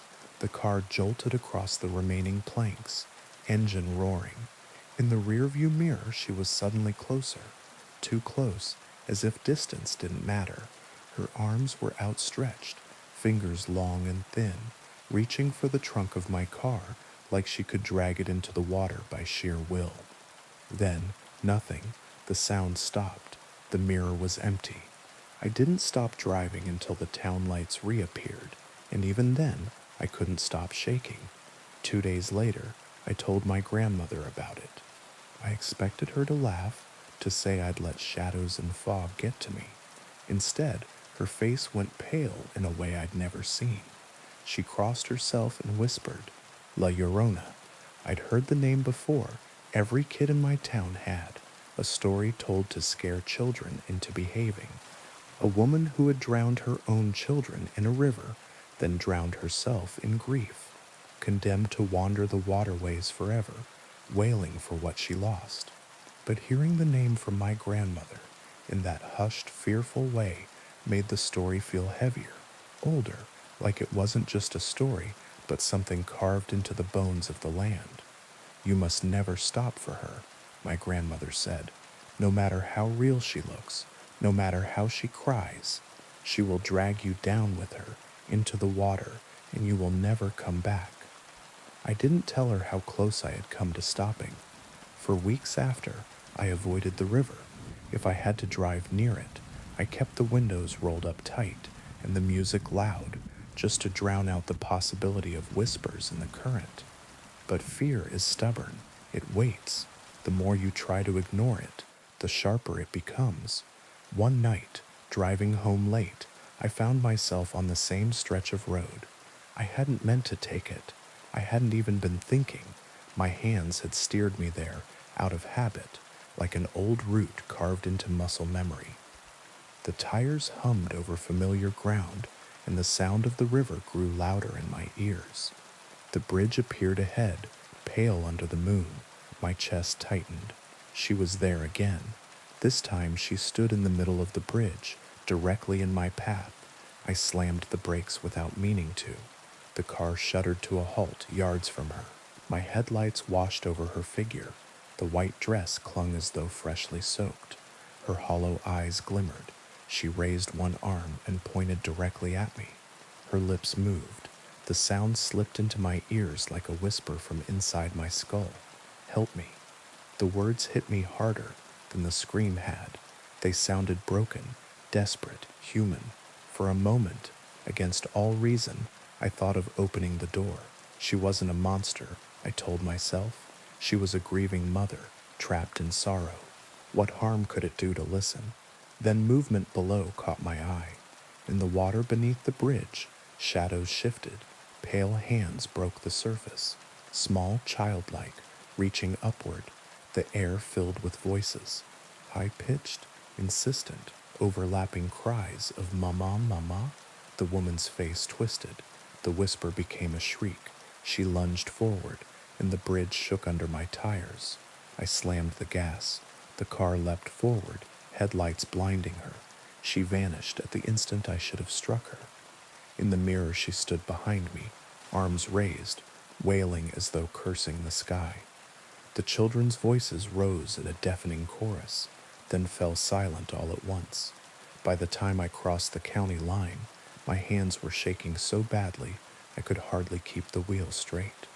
I told myself I wouldn't drive that road again, but curiosity is another kind of hunger. I started asking around, quietly, carefully.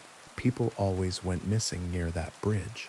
A trucker once called dispatch to say a woman in white was waving him down. His rig was found empty the next morning, engine still running, door open. A teenager claimed he'd seen her too. He said she gave him a rideshare request from a dripping phone, water still streaming from the speaker when it rang. The boy vanished a week later. The locals, especially the older ones, never cross after dark. They avoid the river, avoid the bridge. If you press them, they'll tell you the same thing my grandmother did. La Llorona searches. She searches forever, and if she finds you, she never lets go. For months I stayed away. I moved apartments just to be farther from the water. I told myself it was over, but it wasn't. The first time I heard her away from the river, I thought I was dreaming. I woke in the night to the faint rush of water. Not pipes, not appliances. A river, close and insistent, and beneath it, a woman's voice, sobbing just beyond the walls. I told myself it was a nightmare, but the sound came again and again, sometimes louder, sometimes faint, sometimes just a breath of it as I drifted off to sleep. One night I went to the window.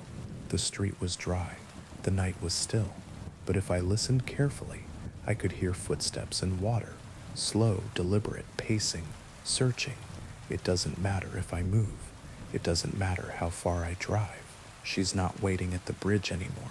She's waiting for me, and I know someday I'll cross again. Now, on to the next story. The crackling of twigs beneath my boots was the only sound breaking the hush of the forest. It was that hour when the light hasn't quite given up, but every color feels drained, as if the world is holding its breath. I've always loved solo camping, the ritual of it. the honesty. But that evening, the trees were different.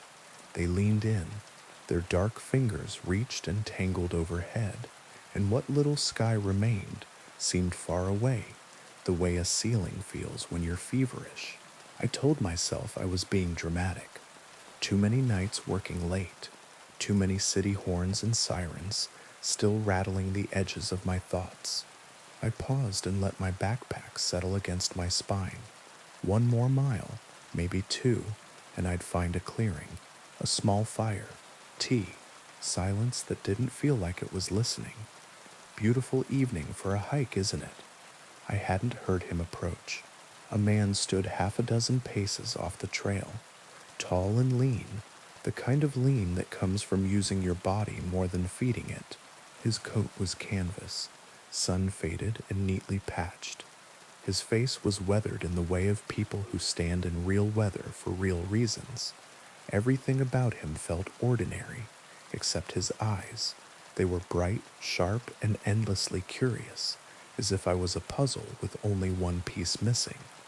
"Yeah," I said, steadying my breath, "just trying to find a spot before dark." "You're in luck," he said with the kind of cheer that felt rehearsed. "There's a perfect clearing just up ahead. You won't find a better one before night takes the trail. Come on, it's not far." Every instinct I had put its hands on my shoulders and leaned backward. I almost said I preferred to camp alone, that I had a map, that I was fine. But sunset was stealing the path one shadow at a time, and I was tired. I nodded and fell into step beside him. He knew the woods. He pointed to a thistle under an alder leaf and called it by a name I didn't know. He tapped a cluster of stones and said there had been a stream here once, years ago, before a storm rearranged the hillside. He knew where birds nested and what the wind meant when it ran cold. His knowledge should have comforted me. It almost did. "What brings you out here alone?" he asked, glancing back with that mild, affable smile. "City gets loud." "Sometimes," I said. "Needed the quiet." He nodded thoughtfully. "Quiet is honest out here. The woods have a way of keeping you." The way he said keeping made the hair on my arms rise, as if the word had a second meaning he was tasting. We stepped into the clearing as the last light failed. It was, as promised, perfect, flat ground, a ring of stones darkened by old ash, a fallen log at the edge for sitting. I let my pack slip to the dirt and rolled my shoulders. "This is great," I said. "Thanks." "Oh, it's my pleasure." He didn't leave. "Let me help you set up. It'll be dark soon. 4 hands beat 2. "That's okay," I said, suddenly aware of how alone we were. "I've got a system." "Nonsense." He crouched and started pulling out tent poles as if they were his. "Wouldn't want you fumbling around in the dark." I hesitated. It felt ruder to argue than to let him help, so I didn't. We worked in a rhythm that was almost comfortable, except for the way his eyes kept flicking to the tree line, as if he expected the forest to answer a question neither of us had asked. He would ask me something quick and personal. "Do you live alone? Do you have family who know where you are?" And then before I could reply, he would change the subject. Plants, weather, rivers, as if the questions weren't his, but the interruptions were.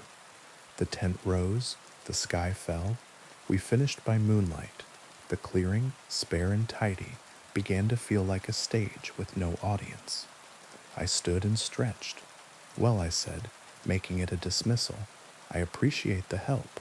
I'll be fine from here." He stepped closer, not touching, but close enough to feel present in the air. "You've done well," he said, voice lowered, "but there's still so much to do before the night is through." My chest tightened. "You should probably get back," I said gently, "before it gets too dark to find your own camp." He tilted his head, and that small, harmless smile bent the wrong way. "Oh, I am exactly where I need to be.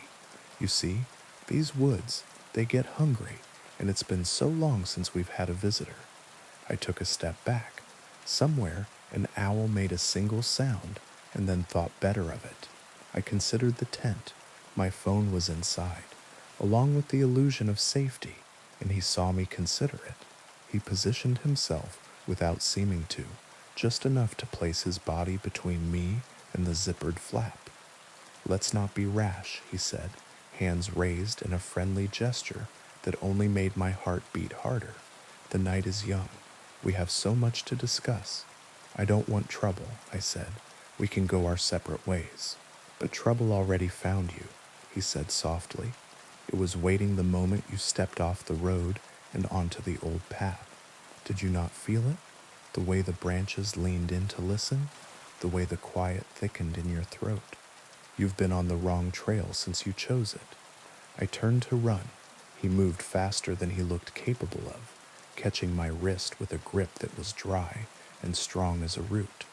I stumbled, the ground coming up too quickly, the smell of old leaves in my mouth. "Please," I said, airless with panic. "I won't tell anyone. I'll go back tonight." "The forest chose you," he murmured, and something in his voice uncoiled from very far away.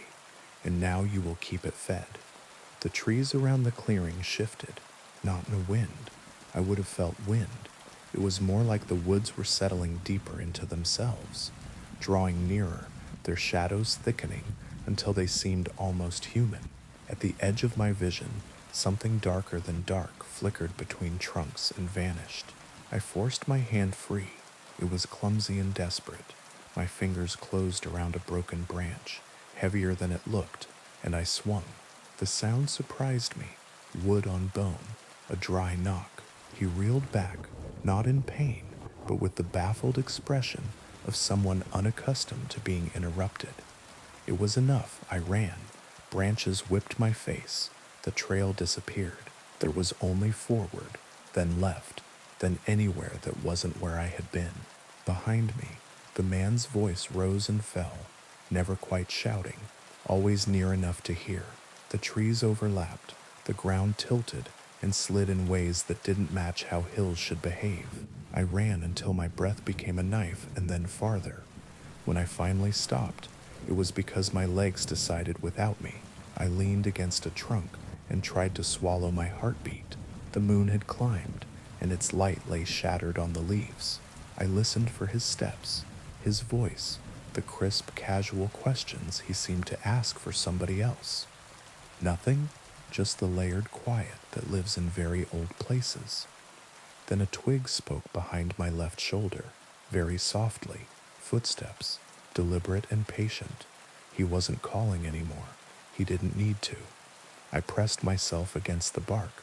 I became smaller than myself. He would pass me. He had to. And I could turn and move and turn again until the trees forgot who I was. A hand clamped over my mouth. I tried to scream. The sound became a small, helpless noise in my throat. The hand was strong and reassuring in a way that made no sense. "Shh," a voice breathed in my ear, very close and very calm. "I'm trying to help you." It wasn't his voice. It was a woman's, quiet as water on stone. The hand loosened, but didn't leave. I turned my eyes without turning my head and saw a face near mine, pale in the moonlight, hair pulled back so it wouldn't catch on branches. There was a smudge of ash on her cheek, and her expression was alert, not afraid. "Can you walk silently?" she whispered. I nodded. She removed her hand and took my wrist this time, the way someone might guide a sleepwalker. We slid between trees like thoughts slipping between words. She didn't ask if I was okay. She didn't say it would be all right. Silence was the kindest thing she could have offered. We moved for a long time. The woods opened and closed. Once she stopped and crouched, palm pressed to the earth as if listening. She changed direction without explaining why, and I followed because explanation was a luxury and trust was oxygen. At last the trees parted in a thin oval, a clearing no wider than a small room. Symbols had been cut into the bark of the surrounding trunks, clean and careful, the grooves dark like old writing. In the center stood a stone broad and flat as a table, its surface carved with meandering lines that caught the moon and held it. "What is this place?" I whispered because whispering felt required. as if the clearing had rules even words had to obey. The heart, she said, and the tether. She stepped into the moonlight and looked older than her face. He is bound to the woods. He draws from them and feeds them in turn. That's how he's lived this long. That's how he knew you'd come. She looked at me without pity. People think the trail is theirs because they walk it. They don't ask who laid it down. How do you know this? I asked. Her mouth tightened, not quite a smile, because I tried to leave once. A sound reached us, soft like breath over a bottle's mouth. He was moving somewhere just beyond the carved trees. The woman put her fingers on my arm, not to comfort, but to steady us both. The bond works both ways, she said. Break the stone, break his shape, for a time anyway. Long enough to get you past the edge where the road still remembers itself. For a time, I repeated. The wind, which hadn't been there a moment ago, turned the leaves over in unison, so their pale undersides showed. Nothing is ever gone, she said, just moved. We don't have to outrun forever, just tonight. The clearing breathed. The man stepped between two marked trunks and smiled the way a family man smiles at a small child, kindly, keenly, already certain of the outcome. There you are, he said to the woman. I wondered how long you'd hold out before bringing her here. You always were practical. She didn't answer. She moved to stand between him and the stone, and in the moonlight, I saw that what I'd taken for bracelets on her wrists were thin, silvered scars. The old lines are wearing thin, he went on, conversational in a way that felt obscene. We haven't had a proper guest in months. I was beginning to think the trail had forgotten its manners. She isn't yours, the woman said. He laughed softly. If she stands here, she is already ours. He stepped forward. She stepped with him. Their bodies met like opposing currents. No flourish, no stalling, just sudden strength against strength that looked wrong, coming from such ordinary frames. He was stronger. It showed in the small ways, the way her feet slid a fraction, and his didn't, the way his smile did not change. But she knew how to counter what he was, how to angle elbows and hips to spoil leverage. They struggled without sound. Don't let him touch the stone, she said without looking at me. I moved, not quickly and not bravely, just inevitably, because some moments choose you. A shard of rock lay at the base of the flat stone, where a corner had once broken. I picked it up and felt it bite my palm. The markings swam under the moon, lines overlapping lines in a language that had never been meant for mouths.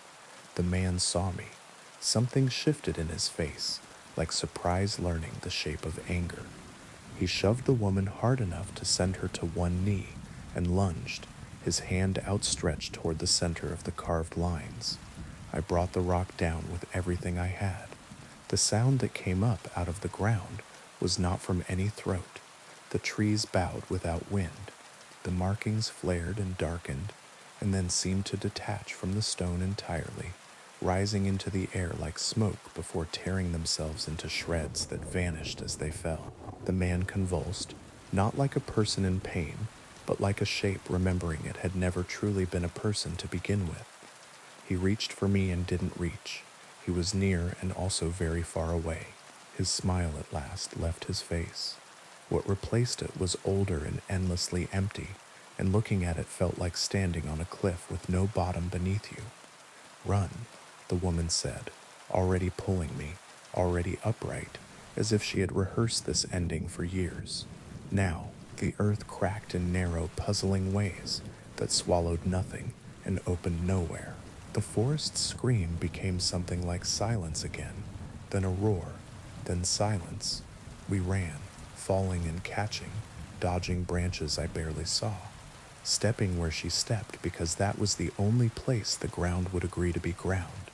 And then the trees ended. There was a ditch, then the stubborn geometry of a road. Its paint faded to the color of old teeth. A car's headlights carved the dark in half and squealed to a stop because two figures had appeared out of nowhere with wild eyes and leaf-slashed hands. We tumbled into the back seat before the driver could decide to be afraid. The woman said an address I didn't recognize in a voice that allowed no argument, and the car obeyed. I turned to the window as if it were the last page of a book, and I wanted to read the final sentence twice. The forest had gone very still. A pale, unnatural mist unrolled from between the trees and spread across the ditch like a blanket someone was pulling up to someone's chin.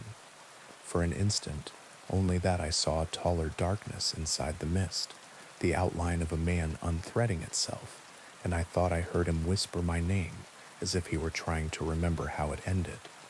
We didn't speak until we were 2 towns away. The driver kept looking at us in the mirror and choosing, each time, not to ask. The woman's breathing gentled. Mine followed. By the time the car stopped, the horizon was beginning to pale in the east, and the wind smelled faintly of rain. She got out first and stood with the door open, waiting for me to follow. We stood together in the quiet of a street that had not yet decided to wake. "Will he?" I began. "Not tonight," she said, "and if you're careful, not soon." I wanted to ask 100 other questions. How long had she lived out there, learning the shape of his rules? How many others had made it to the stone with her? How many had not? But her face had settled into a calm I didn't want to break, and my body had begun to remember it was human and fragile and very tired. "If you ever go back," she said softly, "choose the new paths, the ones cut by hands you know. Old trails keep old promises." "I won't go back," I said. She smiled then, a real one, small and almost surprising. "We always say that." She closed the door and tapped the roof twice, and the car took me away. I never camped alone again. I never went far enough from streetlights to forget their names. I told myself the world was smaller than I had believed, and it helped until it didn't. Some nights, lying awake in that patient space before sleep, I hear a boot on dry leaves, and the old quiet leans in from the corners of the room. On those nights I count the walls, 1, 2, 3, 4, and I tell myself that a house is a promise with nails in it, and promises hold. Most nights it's enough, but sometimes, when the wind threads the alley just right, I swear I hear a man's voice outside my window, careful and friendly and endlessly curious, practicing my name like a song he knows he will get to finish at last. I hope you enjoyed that one. Now on to the next story. They say driving strangers is safe enough, but what if the stranger already knows everything about you? The streets were empty in that strange way only cities can manage. A place that roars with life in daylight, reduced at midnight to dark glass, shuttered doors, and the occasional hiss of a distant bus. My rideshare app pinged. Another pickup, Oakwood Avenue, 15 minutes, easy money. I'd been driving nights for months, and I liked it better than the day shifts. Fewer drunks, fewer kids with blasting music, fewer small talk conversations I had to fake, just long stretches of quiet and the occasional polite rider. Something about that night, though, felt off. Maybe it was the way the streetlights flickered as I pulled over, or maybe it was the man waiting for me. He was tall, dressed in a dark coat that looked too heavy for spring. A wide-brimmed fedora hid most of his face. He didn't wave, didn't smile, just opened the rear door and slid in like he'd been expected. "Evening," I said, forcing a lightness into my tone. "Oakwood Avenue, right?" He nodded once. His eyes caught mine in the rearview mirror, cold, measuring, like he was making notes I couldn't see. I pulled away from the curb, the car filled with silence, thicker than most rides. Normally I'd try small talk, but something about him told me not to. The tires hummed, the city unspooled in shades of gray. "You drive at night often?" he asked finally. His voice was low, gravelly, touched with an accent I couldn't place. "Yeah, few nights a week. Helps pay the bills," I said, keeping my eyes on the road. "Must meet all sorts of interesting people." "Sometimes," I said, "mostly just folks trying to get home." He leaned forward slightly, and I could feel his eyes boring into the back of my head. "And you? What brings you into this line of work?" The way he said you made it sound like I was the first specimen in a long experiment. I forced a laugh. Oh, flexible hours. Works with my schedule. Your schedule, he repeated slowly, like he was rolling the word around on his tongue. And what else does your schedule involve? My hands tightened on the wheel. Not much. Work, sleep, repeat. Ordinary, he said, almost to himself. So very ordinary. The silence that followed was worse than the questions. We drove deeper into the city's outskirts, where houses grew sparse and the roads narrowed. I didn't recognize the neighborhood. My GPS still showed the route to Oakwood Avenue, but the streets looked wrong, like they'd been rearranged. Tell me about your family, he said suddenly. My blood ran cold. I hadn't mentioned family, ever. I don't really have much family, I lied. It's just me. No, he said softly. That's not true. Not what your profile says. There's a sister. Millbrook, isn't it? Lovely little town. My mouth went dry. My rideshare profile didn't list anything like that. Not my sister, not her town. My voice shook. You must have me confused with someone else. His chuckle filled the car, low and mocking. Oh, I don't think so, Sarah. The sound of my own name in his mouth made my heart skip. How do you? I began, but stopped. My instinct screamed. Don't give him more. Keep driving, he said. The friendliness in his tone had been replaced by steel. We're not finished yet. I flicked a glance in the mirror. He was watching me, his hand sliding inside his coat. My pulse spiked. I didn't want to know what he was reaching for. Without thinking, I slammed on the brakes. The car shrieked to a halt. The man lurched forward. I ripped my seatbelt loose, threw open the door, and bolted into the night. The street was unfamiliar. Houses crouched dark and silent. My shoes hammered pavement. Behind me, a car door slammed and footsteps followed. He was faster than I expected. His breathing never changed pace. Steady, relentless. I darted between two buildings, my lungs burning. The night smelled of asphalt and rust. My foot caught an uneven crack, and I went down hard, palms and knees scraping. Before I could scramble up, a hand clamped around my ankle. I kicked wildly, screaming, but his grip was iron. He dragged me back with terrifying ease. In the pale light, his face loomed above me for the first time. His grin was manic, his eyes bright with a predator's glee. Now, he said, mock gentle. Running already? We were having such a lovely conversation. I twisted, desperate. What do you want from me? He tilted his head, studying me like a puzzle. I want to play a game. From his coat, he pulled a knife. Long, curved. It caught the moonlight. My stomach dropped. It's simple, he said, crouching beside me. I ask questions. You answer truthfully. For every lie, he let the knife gleam closer to my skin. There are consequences. What if I refuse? I whispered. His grip tightened painfully. That's not an option. The game has already begun. He smiled. First question, why did you really start driving at night? I froze.